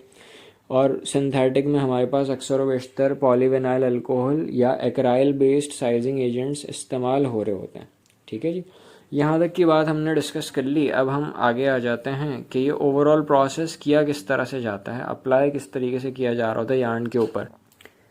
अब हमारे पास जो साइजिंग का प्रोसेस होता है वो उसकी ओवरऑल मशीन काफ़ी लंबे साइज़ की होती है, यहाँ पर डायग्राम में कंसाइज करके दिखाई गई। ज़रूरी नहीं है कि 100% वही चीज़ हो, ठीक है, लेकिन ज़्यादातर सिनेरियोज़ यही होते हैं, ठीक है। तो शुरू में हमने जो वहाँ पर वार्पिंग से बीम तैयार की थी उसे हम वार्पर बीम कह रहे थे। उसमें टोटल धागे कंप्लीट नहीं थे, ठीक है।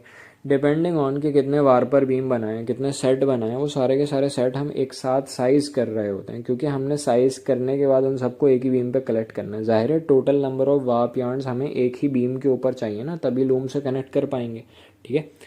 तो ये सारे के सारे बीम हवा में नहीं लगा सकते आप, इसके लिए भी एक मेटल फ्रेम चाहिए होता है, उसे हम क्या कहते हैं, बीम क्रिल कहते हैं, ठीक है। बीम क्रिल के ऊपर हमने ये लगा दिए फ्रेम्स, ठीक है। अब इसमें से वार्प शीट को पूरा का पूरा आपने विदड्रॉ करना है, और ये पूरी वार्प शीट अगर विदड्रॉ करेंगे तो जाहिर एक शीट है, आप उसे हवा में नहीं उड़ा सकते। उसके जब भी डायरेक्शन चेंज करनी होगी तो आपने रोलर लगाए हुए होंगे। ये जितने भी रोलर होते हैं जो डायरेक्शन चेंज करने के लिए आप यूज़ कर रहे होते हैं, ये क्या कहलाते हैं, गाइडिंग रोलर कहलाते हैं। ये गाइडिंग रोलर है, ये गाइडिंग रोलर देखें, ये सारे के सारे गाइडिंग रोलर लगे हुए हैं जिसके थ्रू आप इसे आगे लेकर जा रहे हैं। उसके बाद फिर हमारे पास सबसे पहला केमिकल ट्रफ होता है। उसमें अक्सर और बेशतर हम क्या यूज़ कर रहे होते हैं, हॉट वाटर यूज़ कर रहे होते हैं, प्री वेटिंग के लिए इस्तेमाल होता है। ऐसा गाइडिंग रोलर जो कभी भी केमिकल बात में डिप करने के लिए यूज़ होता है उसको हम क्या कहते हैं, इमर्सिंग रोलर। ये सारे गाइडिंग रोलर थे, ये इमर्सिंग रोलर है। इमर्सिंग रोलर केमिकल में डिप कराने के काम आता है, ठीक है। अब प्री वेटिंग क्यों कर रहे हैं, क्योंकि याद रखिएगा, अब मिसाल के तौर पे अगर मैं आपसे पूछूं कि भाई जेल आप बालों में, ड्राई बालों में लगाएंगे या बालों को हल्का सा मॉइस्ट करेंगे।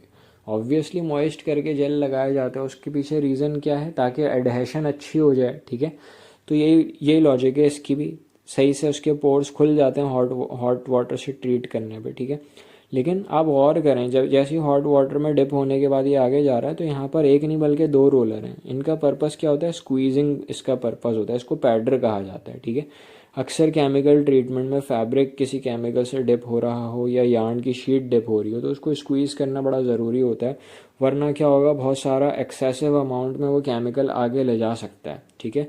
मल्टी बाथ ट्रीटमेंट में उसकी रेसिपीज़ मिक्स हो सकती हैं दो केमिकल की। जैसे बिलफर्स अगर यहाँ से पानी आगे जाएगा तो वो आगे साइजिंग एजेंट का जो केमिकल है उसकी रेसिपी आउट कर देगा, उसे डाइल्यूट करना शुरू कर देगा, पानी मिक्स होना शुरू हो जाएगा, वो बहुत पतला हो जाएगा, ठीक है। तो इसको स्क्वीज़ करना बहुत अच्छे से ज़रूरी होता है, पैडर इसलिए यूज़ करते हैं, ठीक है जी। अब पैडर का आपने इस्तेमाल कर लिया, स्क्वीज़ कर लिया, सही से प्री वेट कर लिया, उसके पोर्स खुल गए। अब आपने साइजिंग एजेंट में डिप किया, यहाँ पर भी वही रोलर्स हैं, इमर्सिंग रोलर से डिप कर रहा है, दोबारा पैडर लगाए हुए हैं ताकि एक्सेस अमाउंट में साइजिंग एजेंट भी उसमें ना रहे। अब ऑब्वियसली आपने साइजिंग एजेंट उसके ऊपर अच्छे से लगा लिया है, क्या करें, इसको डायरेक्टली लपेट दें क्या किसी बीम के ऊपर, नहीं। क्यों, क्योंकि साइजिंग एजेंट उसके ऊपर लगा हुआ है, वो गीला होगा, अगर लपेट दिया तो वो चिपक जाएंगे धागे आपस में, ठीक है। तो उसको ड्राई करना बहुत ज़रूरी है।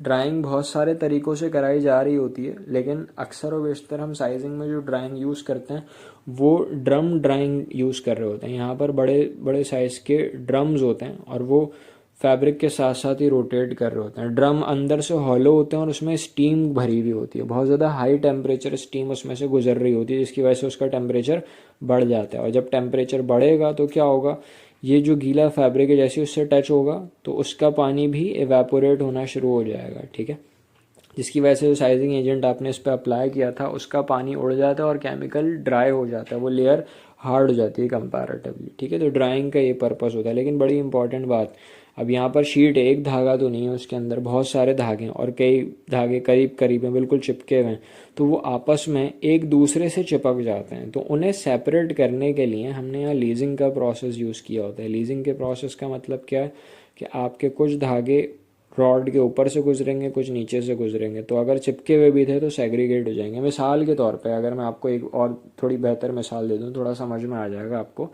मिसाल के तौर पे मेरी जो 4 फिंगर्स हैं, ये आप सपोज कर लें कि ये वार्प यार्न है, ठीक है, वार्प यार्न है और मैंने इसको ग्लू में डिप किया, मतलब मैंने साइज अप्लाई कर दिया और उस ग्लू को फिर ड्राई होने दिया। क्या होगा, ये सारी की सारी फिंगर्स आपस में चिपक जाएंगी, राइट। अब मैं अगर इसको सेपरेट करना चाह रहा हूँ, क्योंकि वीविंग में अक्सर शेडिंग पिकिंग वगैरह कर रहे होते हैं, तो उसके लिए धागों की लिफ्टिंग या लोअरिंग कराई जाती है। कुछ धागों को ऊपर लिफ्ट कराना होता है, कुछ धागों को नीचे करना होता है। तो उस पर्टिकुलर सिनेरियो में अगर ये धागे एक दूसरे चिपके हुए हैं तो क्या आराम से लिफ्ट हो जाएंगे? बिल्कुल भी नहीं। इसी वजह से यहाँ पर क्या करना पड़ता है, सेपरेट करना होता है। सेपरेट करने के लिए क्या करेंगे, कुछ रॉड्स होती हैं हमारे पास, कुछ धागे उस रॉड के ऊपर से गुजर जाते हैं, कुछ नीचे से गुजर जाते हैं। ऑब्वियसली अगर पीछे चिपके हुए भी थे तो जब रॉड के ऊपर या नीचे से कुछ धागे गुजरेंगे तो क्या होगा, वो सेपरेट होना शुरू हो जाएंगे। इसीलिए हम इसे क्या कहते हैं, लीजिंग कहते हैं। इसके और भी पर्पस होते हैं, लेकिन फिलहाल अभी के लेवल के लिहाज से आप ये याद रखें कि लीजिंग क्यों कराई जाती है, ताकि जो चिपके हुए धागे हैं वो सेपरेट हो जाएं, ठीक है। सारे के सारे धागे सेपरेट हो गए और जो सारे के सारे धागे हमने अलग अलग बीम से कलेक्ट किए थे, अब उसे पूरी की पूरी एक ही बीम पे लपेट लिया जाता है। अब यहाँ पर हमारे पास टोटल धागे जो फैब्रिक बनाने के लिए चाहिए, जो टोटल एंड्स रिक्वायर्ड हैं, वो पूरे के पूरे एक बीम पे ट्रांसफ़र हो चुके हैं। और ये बीम जिस पे धागे कंप्लीट हो चुके हैं उसको हम क्या कहेंगे, वीवर्स बीम कहेंगे। यही बीम हमने लूम के साथ अटैच करनी होगी। और ये याद रखिएगा, जब भी आप बीम पे कुछ लपेट रहे होंगे तो आपको क्या चाहिए, हेड स्टॉक चाहिए, ठीक है।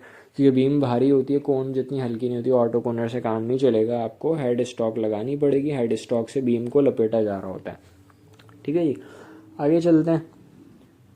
अब आ जाते हैं अपने फ्लो चार्ट के क्या कहते हैं, वार्प प्रिपरेशन के लास्ट प्रोसेस की तरफ। हमारी जो वीवर्स बीम थी वो तैयार हो गई थी, उसमें टोटल जितने भी वार्प के यार्न हैं वो पूरे कर लिए हमने, ठीक है। साइजिंग के बाद वो कंप्लीट हो जाते हैं। अब हमने इसको लूम से कनेक्ट करना है, क्योंकि ऑब्वियसली आपने ये देखा होगा स्टिचिंग मशीन के ऊपर भी जब तक आप नीडल में से धागा ना गुजारें, उसे कनेक्ट नहीं करें, आप कितनी भी स्टिचिंग मशीन चलाते रहें, क्या स्टिचिंग होगी? ऑब्वियसली नहीं होगी। आपको उसको कुछ स्पेसिफिक पार्ट से कनेक्ट करना होता है। बिल्कुल यही काम हमारे पास लूम के साथ भी है। जब तक आप पूरे के पूरे वीवर बीम को अच्छे से लूम से कनेक्ट नहीं कर देंगे तब तक आप कपड़ा उस पर नहीं बना सकते।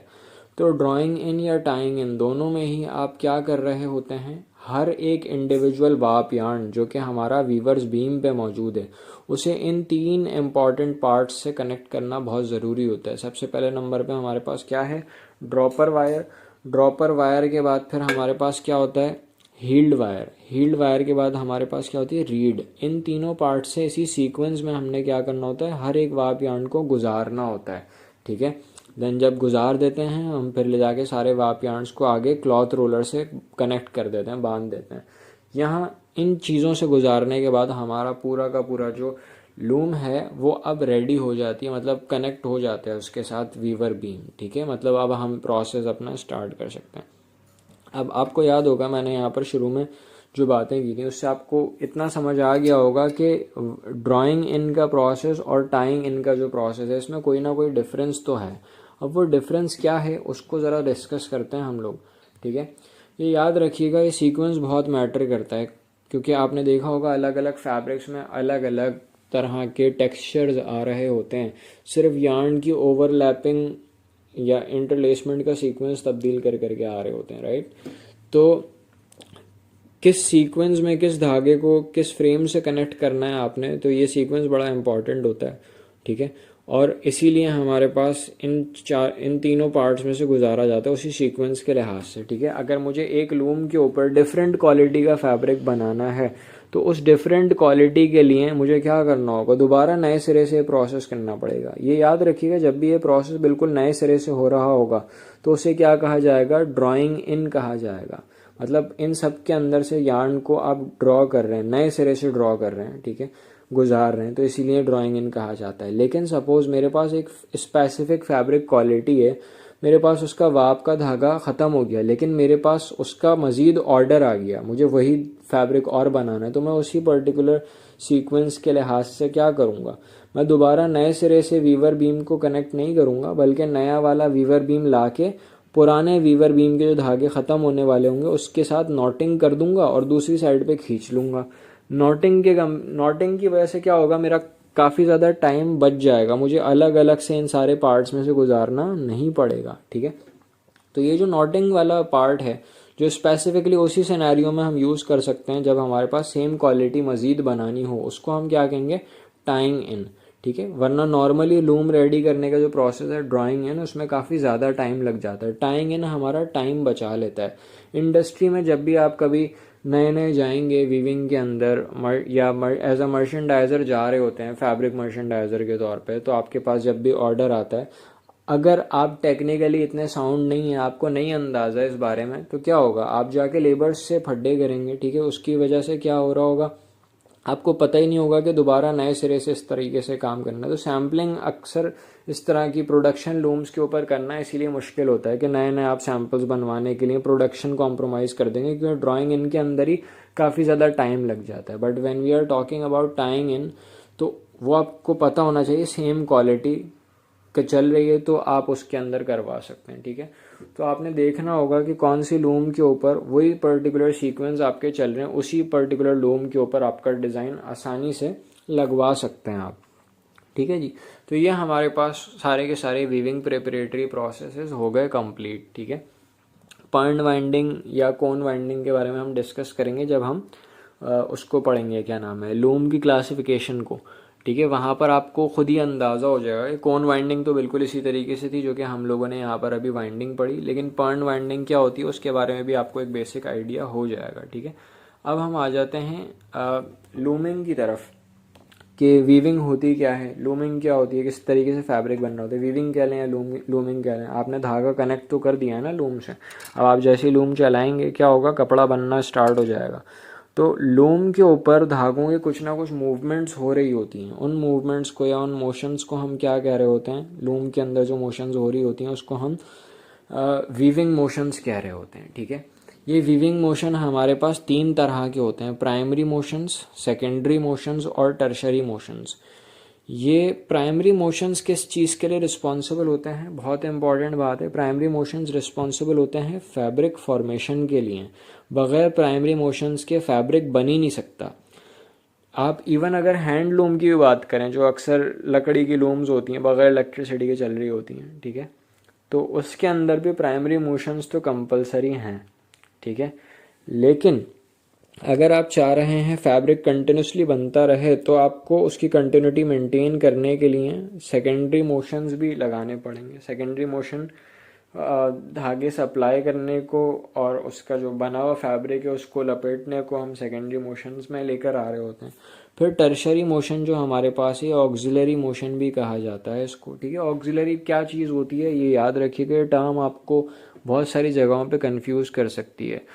ये कोई कंपलसरी चीज़ नहीं होती है, लेकिन कई दफ़ा आप प्रोसेस की आसानी के लिए या कुछ प्रॉब्लम्स को रिजॉल्व करने के लिए, कुछ मसले मसाइल को ख़त्म करने के लिए अगर कोई मैकेनिज़्म इंस्टॉल करते हैं तो उसे ऑक्सिलरी मोशन कहते हैं। बग़ैर इस मैकेनिज़्म के भी काम हो रहा है आपका प्राइमरी या सेकेंडरी प्रोसेस से, ठीक है। लेकिन प्रोसेस आसान करने के लिए, कुछ प्रॉब्लम्स प्रिवेंट करने के लिए ये हमारे पास टर्शरी मोशंस होते हैं। क्या मामलात हैं इन टर्शरी मोशंस के, इसको भी हम डिस्कस करते हैं, लेकिन इसी सीक्वेंस में डिस्कस करेंगे। प्राइमरी मोशन मैंने सबसे पहले आपको समझाने, 3 प्राइमरी मोशंस होते हैं, 2 सेकेंडरी मोशंस होते हैं और कई सारे टर्शरी मोशंस होते हैं, उनको भी डिस्कस करेंगे। टर्शरी मोशन को फ़िलहाल इस वीडियो लेक्चर में हम इतनी डिटेल में नहीं जाएंगे, ठीक है। सिर्फ और सिर्फ एक आध मैं समझा दूंगा आपको, लेकिन एडवांस लेक्चर्स अगर मैं बनाऊंगा इसके तो उसमें टर्शरी मोशंस भी डिस्कस करेंगे, ठीक है। प्राइमरी मोशन की तरफ आते हैं कि फैब्रिक फॉर्मेशन असल में होती किस तरह है। इस चीज़ को भी डायरेक्टली मैं इंट्रोड्यूस नहीं करा रहा, आप इमेजिन करिएगा ताकि आपको बात अच्छे से समझ में आए, ठीक है। मिसाल के तौर पे ये जो ऑरेंज कलर के हैं हमारे पास, ये क्या नज़र आ रहे हैं, वार्प के धागे नज़र आ रहे हैं, और ये जो ब्लैक नज़र आ रहा है आपको इसमें, ये क्या है, वेफ्ट। अगर मैं फैब्रिक बनाना चाह रहा हूँ, क्या बगैर वेफ्ट के फैब्रिक बनेगा? नहीं बनेगा ऑब्वियसली। अब इस चीज़ को ऐसे ही इमेजिन करिएगा ताकि बात समझ में आए। अगर मुझे नया वेफ्ट इंसर्ट करना है तो मैं क्या करूँगा, इस वाले वार्प के नीचे से, फिर नेक्स्ट वाले वार्प के ऊपर से, फिर इसके नीचे से, और फिर नेक्स्ट वाले वार्प के ऊपर से, फिर इसके नीचे से, और फिर आखिरी वाले वार्प के ऊपर से। तो इसमें क्या हो गया, काफ़ी ज़्यादा टाइम लग गया। और मिसाल के तौर पे आप सोचें कि मेरे पास कितने धागे थे, अगर सपोज़ 3600 वार्प यार्न होते तो ये एक एक करके ऊपर नीचे से गुजारने में बहुत ज़्यादा टाइम लग जाएगा, काफ़ी ज़्यादा। आप दोबारा देख लें अगर ये चीज़ नहीं समझ में आई, एक एक करके हम इसके ऊपर नीचे से गुजारेंगे तो it will take a lot of time, ठीक है। लेकिन अगर मुझे सीक्वेंस समझ में आ गया, मतलब मुझे ये पता है कि नेक्स्ट वाला वेफ्ट क्या करना होगा, मुझे पहले वाले वार्प के नीचे से गुजारना होगा, फिर तीसरे वाले वार्प के भी नीचे से गुजारना होगा, चौथे वाले वार्प के नीचे से भी गुजारना होगा। तो आसानी क्या हो जाएगी मेरे पास, जिनके नीचे से गुजारना है मैं उन धागों को ही ऊपर कर देता हूँ। अगर मैं उन धागों को लिफ्ट करने में कामयाब हो गया तो क्या होगा कि एक सीधा सा रास्ता बन जाएगा और मैं डायरेक्टली वेफ्ट को इंसर्ट कर पाऊंगा, ठीक है। तो धागे को ऊपर की तरफ कैसे लिफ्ट किया जाए, कोई चीज़ चाहिए मुझे जो धागे को पकड़ सके, राइट। तो नॉर्मली हम क्या यूज़ करते हैं, इस तरह के वायर्स यूज़ कर रहे होते हैं। उन वायर्स के अंदर बीच में होल होता है, ठीक है। ये वायर क्या कहलाते हैं, ये वायर कहलाते हैं हील्ड वायर, ठीक है। अब मिसाल के तौर पे पहले वाले वार्प को मैंने एक हील्ड वायर से गुजार दिया, क्या होगा, अब जैसे ही मैं इस हील्ड वायर को ऊपर खींचूंगा तो क्या होगा, पहला वाला वार्प लिफ्ट हो जाएगा। अगर इस हील्ड वायर को नीचे खींचूंगा तो पहला वाला वार्प लोअर हो जाएगा। बिल्कुल इसी तरह से पहला, तीसरा और पांचवा वाला वार्प मैंने इसी तरह से कंट्रोल करना है। तो मैं क्या करूँगा, उन सबको हील्ड वायर से कनेक्ट करूँगा और कोई एक ऐसा मैकेनिज्म इंस्टॉल करूँगा कि उन सबको एक साथ लिफ्ट कर पाऊँ, मतलब किसी फ्रेम से कनेक्ट कर दूंगा। अब जब भी मैं इस फ्रेम को लिफ्ट करूँगा, इस फ्रेम से कनेक्टेड जो भी हील्ड वायर होंगे वो उड़ जाएंगे, ठीक है। इस चीज़ को इस डायग्राम में आप और अच्छे से समझ पाएंगे, ठीक है। और से देखें, यहाँ पर हमारे पास वही वाले डार्क ऑरेंज कलर के जो वार्प नज़र आ रहे हैं आपको, वो आपके जो लिफ्ट हुए हुए वार्प के आने वो नज़र आ रहे हैं, उन्हें लिफ्ट करने वाला एक अलग फ्रेम है। और जो लाइट ऑरेंज कलर के धागे नज़र आ रहे हैं आपको, वो उनका फ्रेम नीचे हुआ हुआ, तो वो धागे नीचे हुए हुए हैं, ठीक है। क्या हुआ, वहाँ पर मुझे एक एक करके धागे को ऊपर नीचे से गुजारना पड़ रहा था। यहाँ पर क्या हो गया, मेरे पास आसानी हो गई, मैं इजीली इसके अंदर वेफ्ट इंसर्ट कर सकता हूँ। ये जो खाली जगह क्रिएट हो गई है, इस खाली जगह को हम क्या कहते हैं, शेड कहते हैं, ठीक है। और ये जो प्रोसेस है शेड क्रिएट करने का, बगैर फ्रेम्स के हो सकता था क्या? और फ्रेम से कनेक्ट करने के लिए हमें क्या चाहिए था, हील्ड वायर। हील्ड वायर में जो रिंग था उसे हम क्या कहते हैं, हील्ड आई कहते हैं, ठीक है। इन सारी चीज़ों के बगैर ये प्रोसेस हो ही नहीं सकता था, ठीक है। तो आपको ये भी याद रखना होगा कि लूम के अंदर कौन सा पार्ट किस चीज़ के लिए रिस्पॉन्सिबल है, ठीक है जी। तो सबसे पहला पार्ट हमारे पास, सबसे पहला जो प्रोसेस है हमारे पास वो कौन सा है, शेडिंग। आपको शेडिंग समझ में आ गया, आपने वार्प के कुछ धागे ऊपर कर देने हैं, कुछ धागे नीचे कर देने हैं, ताकि वेफ्ट इंसर्ट करने की जगह बन जाए। तो ये चीज़ क्या कहलाएगी, शेडिंग कहलाएगी। तो अगर मैं आपसे पूछूं शेडिंग के लिए कौन सा पार्ट रिस्पॉन्सिबल है, धागे को कनेक्ट करने के लिए सबसे पहला पार्ट हमें क्या चाहिए, उसके अंदर हील्ड आई चाहिए, ठीक है। हील्ड आई किस में होती है, हील्ड वायर में होती है, ठीक है। हील्ड वायर जो मैंने आपको पहले बताया था कि ड्राइंग इन में हम कनेक्ट कर रहे थे, अब आपको पर्पस समझ में आ गया होगा कि हील्ड वायर का क्या पर्पस है, ठीक है। इसी तरीके से हील्ड वायर के अलावा, हील्ड वायर किससे कनेक्ट हुए हुए होते हैं, फ्रेम से कनेक्टेड होते हैं, ठीक है। तो हील्ड वायर के लिए हमें फ्रेम्स चाहिए, ठीक है। तो ये ओवरऑल हमारा सीक्वेंस था जो पार्ट शेडिंग के लिए रिस्पॉन्सिबल है। शेड खोलना ज़रूरी है ताकि हम क्या इंसर्ट कर सकें, उसके अंदर वेफ्ट इंसर्ट कर सकें। बहुत और से देखें, अब ये मेरे पास जो भी वार्प की शीट चल रही थी, ये मैंने सामने से स्ट्रक्चर दिखाया है। ये लूम को अगर मैं साइड से देखूंगा तो मेरे पास कुछ इस तरह का स्ट्रक्चर नज़र आएगा। इसको मैं जूम कर देता हूँ, कुछ इस तरह का स्ट्रक्चर नज़र आएगा, ठीक है। इस चीज़ को हम क्या कहते हैं, लाइन डायग्राम कहते हैं, ठीक है। ये पूरी की पूरी वार्प शीट आपको नज़र आ रही है, वार्प शीट जिस पर लिपटी हुई होती है, ये चीज़ क्या कहलाती है, वीवर्स बीम कहलाती है, वीवर्स बीम। ठीक है, वीवर्स बीम के ऊपर वार्प के धागे लिपटे हुए होते हैं। ठीक है, अब ये वार्प के धागे आगे जा रहे हैं, इसको क्या करना है, कुछ धागों को हमने ऊपर करना है, कुछ धागों को नीचे करना है, राइट। तो इन यार्न्स को ऊपर या नीचे करने के लिए हमें क्या चाहिए थे, फ्रेम चाहिए थे। ये जो दो पार्ट हैं, किसको रिप्रेजेंट कर रहे हैं, फ्रेम को रिप्रेजेंट कर रहे हैं। आपको इस चीज़ का आइडिया हो गया होगा, फ्रेम की लिफ्टिंग या लोअरिंग की वजह से हमारे पास यहाँ स्पेस क्रिएट हो गई, इसमें आसानी से मैं वेफ्ट को इंसर्ट कर सकता हूँ, जो कि यहाँ पर आपको इस 3 डायमेंशनल डायग्राम में भी नज़र आ रही होगी, ये स्पेस। ठीक है, ये शेड कहलाती है।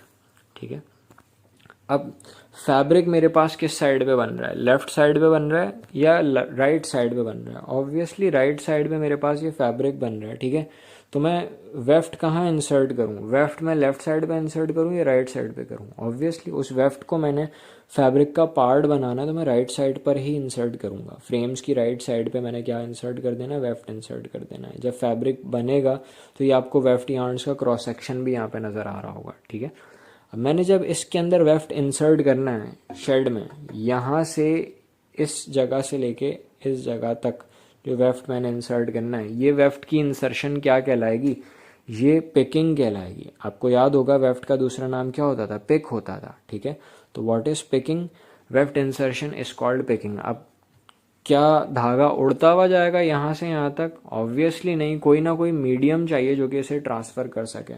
ठीक है, तो पिकिंग के लिए आपने फ़िलहाल ये याद रखना है कि हमारे पास क्या होना चाहिए, मीडियम होना चाहिए। वो शटल भी हो सकती है, शटल लेस भी हो सकती है। शटल या शटल लेस क्या है, इसको हम डिटेल में डिस्कस करेंगे आगे जाके। ठीक है, अब इस चीज़ को हम यहाँ पर समझते हैं। अब मिसाल के तौर पे मेरे पास ये फैब्रिक बना हुआ है और मेरे पास जो नया वेफ्ट इंसर्ट हुआ है वो सपोज़ इतनी दूर है, तो क्या ये फैब्रिक का पार्ट कंसिडर होगा। हमारे पास फैब्रिक इस जगह पर है और न्यूली इंसर्टेड वेफ्ट हमारे पास फैब्रिक से काफ़ी दूर है। इस चीज़ को इस डायग्राम में भी देख लें कि फैब्रिक इस पॉइंट पे बन रहा है और न्यूली इंसर्टेड वेफ्ट हमारे पास काफ़ी ज़्यादा दूर है। तो मैं क्या करूँ, इसे यहीं रहने दूँ, नहीं, ऑब्वियसली इसे पुश करना होगा फैब्रिक का पार्ट बनाने के लिए। ठीक है, इस पॉइंट पे पुश करना होगा। ये वो पॉइंट है जो डिफ्रेंशिएट करता है फैब्रिक और वार्प शीट के दरमियान। इसको हम फेल ऑफ क्लॉथ कहते हैं, फेल ऑफ क्लॉथ। ठीक है, किसी भी लूम के ऊपर आप जाएंगे, जिस पॉइंट पे फैब्रिक बन रहा होता है, जिसके आगे फैब्रिक होता है और जिसके पीछे साइड पे सारा का सारा वार्प यार्न होता है, तो ये पॉइंट फेल ऑफ क्लॉथ कहलाता है। इस न्यूली इंसर्टेड वेफ्ट को आप क्या करेंगे, पुश करेंगे into the fell of cloth. और पुश करने के लिए जो पार्ट हमें चाहिए होता है, ये पार्ट क्या कहलाता है, रीड कहलाता है, REED, रीड। ठीक है, तो यहाँ पर हम लिख लेते हैं, ये जो न्यूली इंसर्टेड वेफ्ट को पुश करने का प्रोसेस है हम क्या कहते हैं, बीटिंग कहते हैं। ठीक है, और ये किसके थ्रू होती है, रीड के थ्रू होती है। तो उम्मीद है आपको ये तीनों के तीनों प्रोसेस समझ में आ जाएंगे। शेडिंग क्या होती है, सबसे पहले हम वार्प की शीट को 2 हिस्सों में डिवाइड कर रहे होते हैं, कुछ धागे ऊपर हो जाते हैं, कुछ नीचे हो जाते हैं। तो जो खाली जगह बनती है उसे हम शेड कहते हैं और उस खाली जगह को बनाने के प्रोसेस को हम क्या कहते हैं, शेडिंग। उस खाली जगह में फिर आप क्या करते हैं, वेफ्ट इंसर्ट करते हैं। ये वेफ्ट इंसर्शन का प्रोसेस क्या कहलाता है, पिकिंग कहलाता है। न्यूली इंसर्टेड वेफ्ट कपड़े से काफ़ी दूर होता है तो उसे पुश करना होता है into the fell of cloth. That process will be called as beating. और ये किसके थ्रू होता है, रीड के थ्रू होता है। ठीक है, तो आपको पार्ट्स भी समझ में आ गए यहाँ तक। अब ये जितनी दफ़ा आप धागा इंसर्ट हुआ हुआ देख रहे हैं ना वेफ्ट का, हर दफ़ा इन 3 प्रोसेस को चलाया होगा। एक दफ़ा ये इंसर्ट हो जाएगा, देन दोबारा ये प्रोसेस रिपीट हो गया, पूरा साइकिल में चल रहा होता है। क्या मैं इन प्रोसेस का सीक्वेंस चेंज कर सकता हूँ, ऑब्वियसली नहीं करूँगा। ठीक है, कर ही नहीं सकता इसका सीक्वेंस चेंज। मुझे बीट करना है तो उसके लिए जाहिर है उसमें वेफ्ट इंसर्ट हुआ हुआ होना चाहिए, और वेफ्ट इंसर्ट करना है तो उसके लिए ऑब्वियसली शेड ओपन होना चाहिए। तो ये इसी सीक्वेंस में आपने याद रखने, ये सीक्वेंस बहुत इंपॉर्टेंट है। ठीक है, ये पूरा साइकिल में चल रहा होता है हमारे पास। ठीक है, अच्छा, अब यहाँ तक की बात ख़त्म नहीं हुई हमारी। अगर मैं यहाँ पर फैब्रिक लगातार बनाना चाह रहा हूँ तो क्या वार्प की सप्लाई हुए बग़ैर क्या फैब्रिक बनता रहेगा, नहीं। और इसी तरीके से अगर मैं सिर्फ वार्प को सप्लाई करता रहूँ, फैब्रिक बन रहा है जो, उसे ना लपेटूँ, तो क्या होगा, यहाँ से धागा बिल्कुल लटक जाएगा, वो काफ़ी लूज़ हो जाएगा। ठीक है, तो इसी के लिए साथ साथ फैब्रिक जो बन रहा है उसे भी लपेटते रहना चाहिए होता है। ठीक है, तो हमारे पास इसको वाप को सप्लाई करने के लिए क्या लगी हुई है यहाँ पे, वीवर्स बीम लगी हुई है। वीवर्स बीम की लगातार क्या करानी होती है, हमने अनवाइंडिंग करानी होती है। और जो फैब्रिक बनता जा रहा है उसकी हमने लगातार क्या करानी होती है, वाइंडिंग करानी होती है। ये जिस चीज़ पे वाइंड हो रहा होता है वो क्या कहलाता है, क्लॉथ रोलर कहलाता है, क्लॉथ रोलर। ठीक है जी। तो ये क्लॉथ रोलर के ऊपर हमारे पास लिपट रहा होता है बनने वाला फैब्रिक। ठीक है। जो वाप की शीट की सप्लाई हो रही है कहाँ से हो रही है, वीवर्स बीम से हो रही है। ये वाप शीट की सप्लाई करने को हम क्या कहते हैं, लेटिंग ऑफ मोशन कहते हैं। ये सेकेंडरी मोशन है। प्राइमरी हमारे पास ये तीन थे, इनके बगैर फैब्रिक नहीं बन सकता था। इनके बगैर फैब्रिक हमारे पास नहीं बन सकता था, ये प्राइमरी मोशन थे। अब हमारे पास क्या है, ये सेकेंडरी मोशन। सेकेंडरी मोशन के अंदर हमारे पास लेटिंग ऑफ होता है और टेकिंग अप होता है। ठीक है। लेटिंग ऑफ के लिए हमारे पास क्या चीज़ होनी चाहिए, वीवर्स बीम। और टेकअप मोशन के लिए क्या होना चाहिए हमारे पास, क्लॉथ रोलर, जो कपड़ा अपने ऊपर लपेट रहा होगा। ठीक है। तो ये हमारे पास बेसिक प्रोसीजर था। इसको बड़े और से समझ लीजिएगा, याद कर लीजिएगा इसको। ठीक है। इसके लिए क्या पार्ट्स रिक्वायर्ड हैं, वीवर्स बीम, और इसके लिए हमारे पास क्या रिक्वायर्ड है, क्लॉथ रोलर। एक बड़ी ज़रूरी चीज़ आपने याद रखनी है कि क्या लेटिंग ऑफ और टेकिंग अप की स्पीड सेम होनी चाहिए। बहुत इम्पॉर्टेंट सवाल। बिल्कुल सेम होनी चाहिए थी अगर तो जो वाप की लेंथ सप्लाई हो रही है वो और जो फैब्रिक की लेंथ बन रही है वो अगर बराबर होती तो।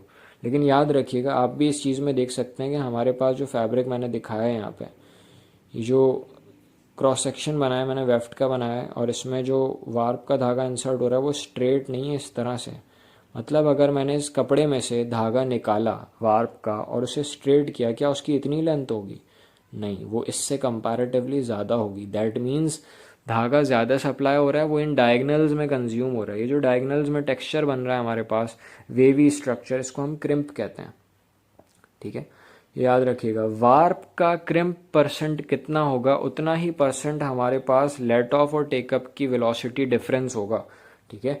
लेट ऑफ की स्पीड हमेशा ज़्यादा होगी क्योंकि वार्प की लेंथ ज़्यादा होती है। वेलोसिटी आपको पता है ना, बेसिकली डिस्प्लेसमेंट अपॉन टाइम है, मतलब लेंथ आपकी जो है वो बेसिकली यहाँ पर इन्वॉल्व होगी वार्प की। ठीक है। इसकी स्पीड ज़्यादा होगी और जो कपड़ा बन रहा है वो कम बन रहा है, मतलब उसकी लेंथ रिड्यूस हो गई, तो इस वेलोसिटी भी आपने इसकी रिड्यूस करनी पड़ेगी। ठीक है जी। ये याद रखिएगा। इसी तरीके से ये हमारे पास प्राइमरी और सेकेंडरी मोशंस हो गए। इसी तरीके से टर्शरी मोशन भी हमारे पास कई सारे होते हैं। इसके अंदर टर्शरी मोशन में आपने याद रखना है कि हमारे पास कई सारे स्टॉप मोशंस होते हैं। स्टॉप मोशन मतलब कोई फैब्रिक में प्रॉब्लम आ गई और अगर लूम चले जा रही है तो क्या होगा, वो प्रॉब्लम और ज़्यादा बड़ी हो जाएगी। ठीक है। तो जैसी प्रॉब्लम आएगी ये स्टॉप मोशंस फ़ौरन मशीन को रोक देंगे। ठीक है। तो ये इसलिए लगे हुए होते हैं लूम में। इसी तरीके से कई सारे प्रिवेंशन मोशन होते हैं। प्रिवेंशन मोशन किस लिए लगे हुए होते हैं, डिफरेंट तरह के सेंसर्स होते हैं। ठीक है। कोई अगर प्रॉब्लम आने वाली है तो वो पहले ही उस चीज़ को डिटेक्ट कर लेंगे और अलर्ट करने का काम करेंगे। इसी तरह से अगर मेरे पास शटल लेस लूम है तो उसमें जो सेल्वेज है वो ऑटोमेटिकली नहीं बनेगा, उसको आपने बनाने के लिए अलग से मैकेनिज्म इंस्टॉल करना पड़ेगा। उसके बगैर भी काम हो जाता है, लेकिन सेल्वेज से आपको पता है कि ड्यूरेबिलिटी बढ़ जाती है, वाप स्लिपेज उसका रुक जाता है। तो ये भी किस में आएगा, एक तरह से टर्शरी मोशंस में आएंगे। ठीक है। तो ये याद रखिएगा। इसी तरह मैं एक आध एग्जाम्पल आपको दे देता हूँ। स्टॉप मोशंस कई सारी किस्म के होते हैं, लेकिन सबसे इम्पॉर्टेंट धागा हमारे पास कौन सा है, वार्प या वेफ्ट। ऑब्वियसली वार्प मैंने आपको पहले ही बताया था क्यों इतना इम्पॉर्टेंट है। ठीक है। तो वार्प का धागा अगर एक भी टूट गया तो क्या होगा, ये शेडिंग के दौरान देयर इज़ अ पॉसिबिलिटी वो और धागों से उलझ जाए और ये ब्रेकेज बढ़ सकता है। ठीक है। तो जैसे ही वार्प का धागा टूटेगा उसे रोकने के लिए हमने यहाँ पे क्या लगाया हुआ होता है, ड्रॉपर वायर लगाया होता है। ठीक है। मशीन रोकने के लिए ड्रॉपर वायर का फंक्शन क्या है कि जैसे ही वार्प का धागा टूटेगा, हर ड्रॉपर वायर एक अलग वार्प से कनेक्ट होता है। ठीक है। जैसे ही वार्प का धागा टूटेगा, जो जिस ड्रॉपर वायर में से वो वार्प का धागा गुजर रहा था वो ड्रॉपर वायर फ़ौरन से सेंसर पे गिर जाएगा और ये सेंसर क्या कर देगा, स्विच को ऑन कर देगा और मशीन को सिग्नल भेज देगा स्टॉप करने का। ठीक है। तो ये ड्रॉपर वायर क्या कर रहे होते हैं, वार्प स्टॉप मोशंस कर रहे होते हैं। ठीक है। तो बहुत इंपॉर्टेंट चीज़ है, आपने याद रखना है। ठीक है जी। तो यहाँ तक हमारे वीविंग मोशंस भी कंप्लीट हो गए। अब हम आ जाते हैं लूम्स की क्लासिफिकेशन की तरफ। अब लूम की क्लासिफिकेशन को भी थोड़ा डिटेल में देख लेते हैं। वैसे तो बहुत सारी क्लासिफिकेशंस हैं हमारे पास लूम्स की, जो कि टेक्नोलॉजिकल एडवांसमेंट के थ्रू और बनती ही चली जा रही हैं, ठीक है। लेकिन जो बेसिक फाउंडेशनल क्लासिफिकेशन है उसको ज़रा हम समझ लेते हैं, ठीक है। सबसे पहले तो जो हमारे पास लूम्स होती हैं पुराने ज़माने में बगैर इलेक्ट्रिसिटी की चलती थी, उन्हें हम क्या कहते थे, हैंड लूम कहते थे। लेकिन अगर हम बात करें आजकल के दौर की, तो हमें उसमें ज़ाहिर है प्रोडक्शन ज़्यादा चाहिए, ऑटोमेशन भी चाहिए हमें उसके अंदर, ठीक है। तो वो प्रोडक्शन और ऑटोमेशन बढ़ाने के लिए हम पावर लूम्स का इस्तेमाल करते हैं। इलेक्ट्रिसिटी से रन होती हैं, इनकी स्पीड कंपैरेटिवली ज़्यादा होती है। लेकिन नॉर्मली अगर वीविंग का कॉन्सेप्ट समझाने के लिए किसी भी टेक्सटाइल इंस्टीट्यूट में जो ज़्यादातर आपको हैंड्स ऑन इंफॉर्मेशन बताई जा रही होती है या आपको खुद वीव करने के लिए दी जा रही होती हैं, वो हैंड लूम्स दी जा रही होती हैं, जो वुडन लूम्स होती हैं हमारे पास, राइट। क्योंकि उसके अंदर आपका जो कंट्रोल होता है वो ज़्यादा होता है और आप हर तरीके के अलग अलग डिज़ाइन खुद से उसके अंदर क्रिएट कर सकते हैं, तो आपको अच्छी ग्रिप मिल जाती है। लेकिन इशू सबसे ज़्यादा यही है कि आप उसके ऊपर थिक यार्न्स के ऊपर ही काम कर सकते हैं। बहुत ज़्यादा फाइन यार्न के ऊपर कंट्रोल करना बड़ा मुश्किल हो जाता है। वो फाइन यार्न की तरफ अगर आ जाते हैं हम, या फिर हायर प्रोडक्शन की तरफ आते हैं, तो कंपनीज में हम लोग क्या यूज़ कर रहे होते हैं, पावर लूम्स का इस्तेमाल कर रहे होते हैं। अब इसी तरीके से लूम्स को और बेसिक्स के ऊपर भी डिस्क्राइब किया जाता है, क्लासीफाई किया जाता है। हम लोगों ने शेडिंग समझी थी कि किस तरह से फ्रेम्स लिफ्ट हो रहे होते हैं, लोअर हो रहे होते हैं, डिपेंड करता है डिज़ाइन के ऊपर। वो वीव डिज़ाइन क्या होते हैं उसको भी हम लोग आगे समझेंगे डिटेल में। उससे रिलेटेड शायद मैं एक अलग वीडियो बनाऊंगा, उसके अंदर आप लोग समझ लीजिएगा, ठीक है। अब शेडिंग के अंदर बेसिकली फ्रेम्स की लिफ्टिंग और लोअरिंग कंट्रोल की जाती है। जितना कॉम्प्लिकेटेड डिज़ाइन होता है उतने ज़्यादा नंबर ऑफ फ्रेम्स रिक्वायर्ड होते हैं। तो हमारे पास कई सारे किस्म के शेडिंग मैकेनिज्म होते हैं। सबसे बेसिक जो शेडिंग मैकेनिज्म होता था वो क्रैंक शाफ्ट मैकेनिज्म होता था। इसमें फ्रेम्स की कैपेसिटी काफ़ी कम होती है, 2 या 4 फ्रेम्स होते हैं, वो भी ऑल्टरनेट सीक्वेंस के अंदर ही लिफ्ट और लोअर हो रहे होते हैं। वो डिज़ाइन की कैपेसिटी और फ्रेम की कैपेसिटी कंट्रोलिंग की हम बढ़ा के फिर दूसरा जो सिस्टम बनाया हमने वो टैपर्ड कैम सिस्टम होता है। कैम भी कंपैरेटिवली क्रैंक शाफ्ट के ज़्यादा फ्रेम्स को कंट्रोल कर रहा होता है, लेकिन इसके अंदर जितने ज़्यादा नंबर ऑफ फ्रेम्स हम बढ़ाते जाते हैं, वेयर एंड टेयर ज़्यादा शुरू होती जाती है और कैम के ऊपर फ्रिक्शन भी बढ़ती जाती है। ये कैम होती क्या है, ये सारे मैकेनिज्म क्या होते हैं, इसके बारे में डिटेल में हम अलग से लेक्चर बनाएंगे, तो उसमें मैं आपको समझा दूंगा, ठीक है। इसी तरीके से डॉबी के अंदर हमारे पास फ्रेम की कैपेसिटी और ज़्यादा बढ़ जाती है। तो ये याद रखिएगा, ये 3 हमारे पास फ्रेम कंट्रोलिंग शेडिंग मैकेनिज्म है, ठीक है। इनमें से सबसे ज़्यादा हाईएस्ट फ्रेम्स को कंट्रोल करने की कैपेसिटी किसकी है, डॉबी की, और सबसे कम किसकी है, क्रैंक शाफ्ट की। ये याद रखिए, जितने ज़्यादा नंबर ऑफ फ्रेम्स होंगे उतने ज़्यादा कॉम्प्लिकेटेड डिज़ाइंस आप बना सकते हैं, लेकिन मशीन में भी उतनी ज़्यादा कॉम्प्लिकेशंस होती हैं। लिहाजा जो हायर नंबर ऑफ फ्रेम्स की जो मशीन्स होती हैं, जिसकी फ्रेम कैपेसिटी ज़्यादा होती है, उनको नॉर्मली स्लो स्पीड पे चलाया जाता है।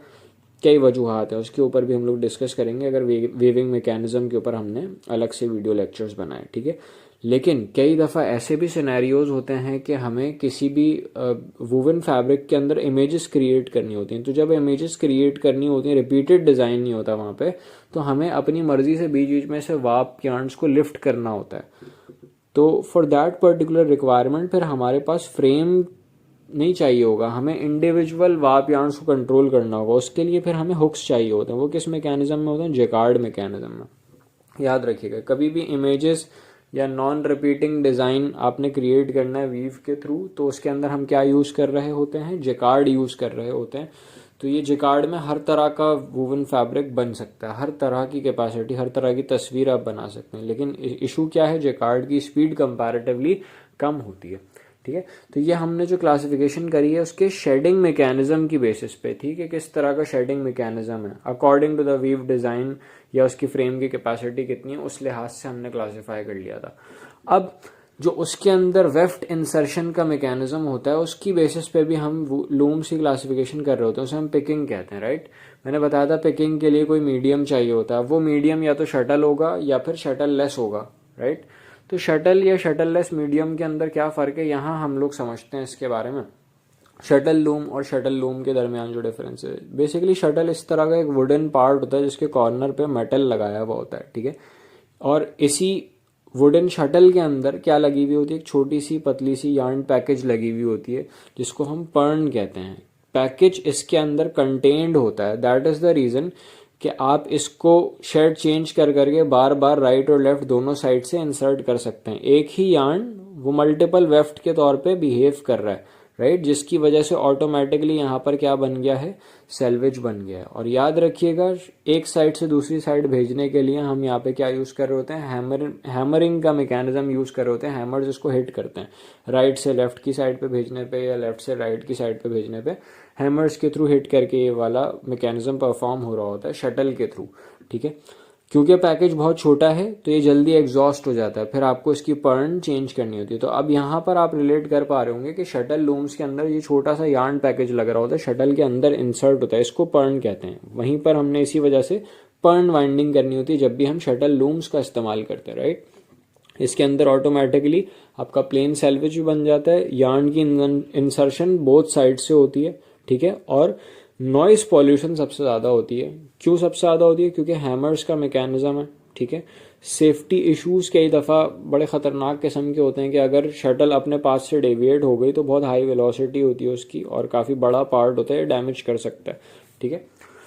अब इन सारे इश्यूज को ओवरकम करने के लिए, उसकी स्पीड और ज़्यादा बढ़ाने के लिए फिर हमारे पास शटल लेस मैकेनिज्म आए। शटल लेस मैकेनिज्म में हमारे पास पूरा का पूरा यार्न का बड़ा पैकेज होता है, कौन होती है, ठीक है। तो यहाँ उस तरह का छोटा पैकेज नहीं होता, लेकिन डायरेक्टली इंसर्ट नहीं हो रहा होता, उसके अंदर भी इंसर्शन के कई एक मीडियम है। या तो आप रेपियर से इंसर्ट कर रहे होते हैं, रेपियर एक रॉड की तरह का मैकेनिज्म होता है, उससे आप यार्न को इंसर्ट कर रहे होते हैं, या फिर प्रोजेक्टाइल से इंसर्ट कर रहे होते हैं। रेपियर एक रॉड की तरह का मैकेनिज्म है, प्रोजेक्टाइल छोटे छोटे से मेटल पीसेस होते हैं, उसके थ्रू इंसर्ट किया जाता है। तो प्रोजेक्टाइल की स्पीड कंपैरेटिवली और ज़्यादा फास्ट होगी क्योंकि पार्टिकल साइज छोटा कर दिया, ठीक है। उससे ज़्यादा स्पीड बढ़ानी है तो हम वाटर जेट इस्तेमाल करते हैं, मतलब लिटरली हम पानी की धार इस्तेमाल कर रहे होते हैं यार्न को इंसर्ट करने के लिए। और उससे भी ज़्यादा स्पीड बढ़ानी है तो एयर जेट मैकेनिज्म यूज़ कर रहे होते हैं, एयर ब्लो करके हम यार्न को इंसर्ट कर रहे होते हैं। लेकिन इन सब में से सबसे बड़ा इशू जो आता है हमारे पास एयर जेट में आता है। आपने नोट किया होगा, एयर कभी भी स्ट्रेट डायरेक्शन में ट्रैवल नहीं करती, वो हमेशा अपने पाथ से डेविएट कर जाती है, राइट। क्या एक रीज़न है। तो इसके लिए पाथ मेंटेन करने के लिए हम एक ख़ास तरह की रीड यूज़ करते हैं, याद रखिएगा। वो सिर्फ एयर जेट में यूज़ होती है नॉर्मली। उसको हम क्या कहते हैं? प्रोफाइल्ड रीड कहते हैं, प्रोफाइल्ड रीड। ये ख़ास तौर पे एयर जेट में यूज़ होती है। नॉर्मली हम लोगों ने अभी पिछले वाले पार्ट में ही देख लिया था कि रीड क्या कर रही होती है, नॉर्मली बीटिंग कर रही होती है। लेकिन एयर जेट लूम के अंदर जो प्रोफाइल्ड रीड होती है, इसके दो पर्पस हैं। एक तो वही ओरिजिनल पर्पस है इसका, बीटिंग करने का जो प्रोसेस है वो करती है। दूसरा पर्पस क्या होता है कि एयर को अपने पास से डेविएट होने से काफ़ी हद तक ये रोक लेती है, क्योंकि एक पाथ प्रोवाइड कर रही होती है, उसमें प्रोफाइल बनी हुई होती है इस तरह की कि एयर को बहुत ज़्यादा जल्दी डेविएट होने नहीं देगी, ठीक है। बाकी सारी जितनी भी लूम्स हैं उनमें सिंपल रीड हमारे पास यूज़ हो रही होती है। तो यहाँ तक आपको बात समझ में आ गई। अब ये सारे मैकेनिज्म है जो कि यार्न इंसर्ट कर रहे हैं, लेकिन यहाँ पर क्योंकि पैकेज एक ही साइड पे लगा हुआ है, कंटेन्ड नहीं है मीडियम के अंदर, तो इंसर्शन कहाँ से होगी? एक ही साइड से होगी, ठीक है। तो कोन के ऊपर से यार्न विदड्रॉ किया जाता है। और भी कई सारे पार्ट होते हैं, जैसे यहाँ पर वेफ्ट एक्यूमुलेटर होता है जो कि यार्न की टेंशन को मेंटेन रखता है, और कई सारे मामला होते हैं। उन सब के थ्रू यार्न एक ही साइड से इंसर्ट होता है। इंसर्ट होगा, कट हो जाएगा, देन दोबारा से नया वेफ्ट इंसर्ट होगा, कट हो जाएगा। क्योंकि इंसर्शन एक ही साइड पे हो रही है, एक ही साइड से हो रही है, और यहाँ पे यार्न कट भी हो रहा है, तो यहाँ पर आपको नजर आ रहा है किसी किस्म का कोई सेल्वेज नहीं है। सेल्वेज नहीं है शटल लेस लूम में, तो आपको सेल्वेज बनाने के लिए अलग से मैकेनिज्म इंस्टॉल करना पड़ता है, ठीक है। तो ये हमारे पास एक बेसिक सा ओवरव्यू हो गया शटल और शटल लेस लूम का। इनकी डिटेल्स भी हम लोग पढ़ेंगे अगर हमने कोई वीविंग पे एडवांस लेक्चर बनाया, ठीक है। ये बहुत बेसिक सी क्लासिफिकेशन थी। ओवरऑल ये क्लासिफिकेशन होती है। फिर अदर टाइप ऑफ क्लासिफिकेशन हमारे पास कौन सी होती हैं? वो स्पेशल कैटेगरीज ऑफ फैब्रिक के लिए होती हैं, ठीक है। जैसे हमारे पास अगर पाइल्ड फैब्रिक्स है, जैसे टेरी हो गया, वेलवेट हो गया, वेलवेटीन्स हो गए, कॉर्ड्रॉय हो गए, इनके लिए हमारे पास पाइल्ड फैब्रिक्स के लिए अलग तरह की लूम्स होती हैं। मल्टी लेयर्ड फैब्रिक्स के लिए अलग तरह की लूम्स होती हैं, ठीक है। मल्टी लेयर्ड फैब्रिक्स क्या होते हैं इसको भी हम देखेंगे, अभी डिस्कस करते हैं उसको। और भी बहुत सारी बेसिस पे हम लूम्स को कैटेगराइज कर रहे होते हैं, डिपेंडिंग ऑन कि हमारी जो लूम है वो कितना हाई जीएसएम का फैब्रिक, कितना हैवी फैब्रिक का लोड बर्दाश्त कर सकती है, कितना लाइट वेट फैब्रिक का लोड बर्दाश्त कर सकती है। मतलब उसकी बेसिस पे भी लूम्स की क्लासिफिकेशन की जा रही होती है। लूम की विड्थ कितनी है, मतलब जाहिर है एक नॉर्मल फैब्रिक जो आप गारमेंट मैन्युफैक्चरिंग के लिए बना रहे हैं वो जिस लूम पे बनेगा, आपकी बेड शीट उस लूम पे नहीं बन पाएगी, क्योंकि लूम की जो विड्थ होती है वो भी बहुत मैटर कर रही होती है, राइट। तो बहुत सारी बेसिस पे लूम्स को क्लासिफाई किया जा रहा होता है, लेकिन बेसिक क्लासिफिकेशन जो थी हमारे पास ये थी। आपको यहाँ तक एक बेसिक ओवरऑल आइडिया हो गया होगा, राइट। इसी तरीके से हम आ जाते हैं क्लासिफिकेशन ऑफ वूवन फैब्रिक की तरफ। बेसिक क्लासिफिकेशन हमारे पास ये हैं, फिर इनके अंदर फर्दर क्लासिफिकेशंस भी होती हैं हमारे पास, ठीक है। जैसे नॉर्मली हम जो स्पेसिफिकली अभी फोकस कर रहे हैं, सिंगल लेयर्ड फैब्रिक को फोकस कर रहे हैं। इसमें वार्प के धागों की एक लेयर होती है और वेफ्ट के धागों की एक लेयर होती है। जो क्रॉस सेक्शन नज़र आ रहा है आपको वेफ्ट के धागे हैं, और रेड कलर का जो आपको नज़र आ रहा है वो वार्प की ओवरलैपिंग है। एक ही लेयर है हमारे पास दोनों तरह के धागों की, ठीक है। तो ये हमारे पास नॉर्मल वूवन फैब्रिक होते हैं, इनको सिंगल लेयर्ड फैब्रिक भी कहा जाता है। पाइल्ड फैब्रिक वो होते हैं जिसके अंदर एक तो सिंगल लेयर वार्प और वेफ्ट की होती है, राइट। उस सिंगल लेयर को, चाहे वो वार्प हो या वेफ्ट हो, उसको हम क्या कहते हैं, ग्राउंड फैब्रिक कहते हैं। उसके ऊपर एक धागा अलग से निकला हुआ होता है, राइट। धागा निकला होता है, फाइबर की बात नहीं कर रहा मैं, हेरीनेस नहीं है, ये धागा निकला हुआ ब्लैक कलर का जो आपको नजर आ रहा है। तो अगर धागा सरफेस पे निकला हुआ होता है, इस धागे को हम क्या कहते हैं, पाइल यार्न कहते हैं, ठीक है। तो ऐसे फैब्रिक जिसकी सरफेस से धागा निकला हुआ हो उसे हम पाइल्ड फैब्रिक कहेंगे, और उस यार्न को हम क्या कहेंगे, पाइल यार्न कहेंगे। कई सारी क्लासिफिकेशन होती हैं इसके अंदर, जैसे वन साइडेड पाइल भी होता है, टू साइडेड पाइल भी होता है। इस एग्जाम्पल में हमें जो नज़र आ रहा है फैब्रिक की सिर्फ या तो फ्रंट पे निकला हुआ है या फिर सिर्फ बैक पे निकला है, तो ये वन साइडेड पाइल है। लेकिन अगर बात करें आप टावल की, टावल के फैब्रिक के अंदर दोनों साइड से पाइल निकला होता है, फ्रंट पे भी पाइल होता है, बैक पे भी पाइल होता है, तो वो हमारे पास किस कैटेगरी में आता है, टू साइडेड पाइल में आता है, ठीक है। इस फैब्रिक के अंदर पाइल के अंदर कट लगा हुआ है, जुड़े हुए नहीं है धागे, तो ये कट पाइल है। लेकिन टावल में अगर आप नोट करें, टावल के अंदर जो फैब्रिक होता है उसके अंदर वो कट नहीं हुआ होता है, वो पूरा का पूरा एक सिंगल धागा चल रहा होता है, लूप्स बनी हुई होती हैं उसके अंदर, ठीक है। तो वो अनकट पाइल होता है। कई सारे एग्जाम्पल हैं हमारे पास, जैसे कि टेरी क्या है, बेसिकली टावल वाला जो फैब्रिक होता है, जो कि ज़्यादातर बाथरोब्स वगैरह बनाने के लिए भी यूज़ होता है, टॉवल्स में यूज़ होता है, उसे हम क्या कह रहे होते हैं, टेरी कह रहे होते हैं, जिसकी बोथ साइड पे पाइल्स होते हैं और अनकट पाइल होते हैं। फिर इसी तरीके से वेलवेट होते हैं हमारे पास, वेलवेट हो गए, कॉर्डरॉय हो गए, वेलवेटीन्स हो गए, कई सारे और हमारे पास फैब्रिक हैं, ठीक है। तो इस तरीके से हमने पाइल्ड फैब्रिक का भी एक बेसिक आइडिया हो गया। अब हम आ जाते हैं मल्टी लेयर्ड फैब्रिक के अंदर। मल्टी लेयर्ड फैब्रिक के अंदर यहाँ पर आपको वेफ्ट की दो लेयर्स नज़र आ रही होंगी, एक ये क्रॉस सेक्शन नज़र आ रहे हैं वेफ्ट के, इसी तरीके से एक ये क्रॉस सेक्शन नज़र आ रहे हैं वेफ्ट के।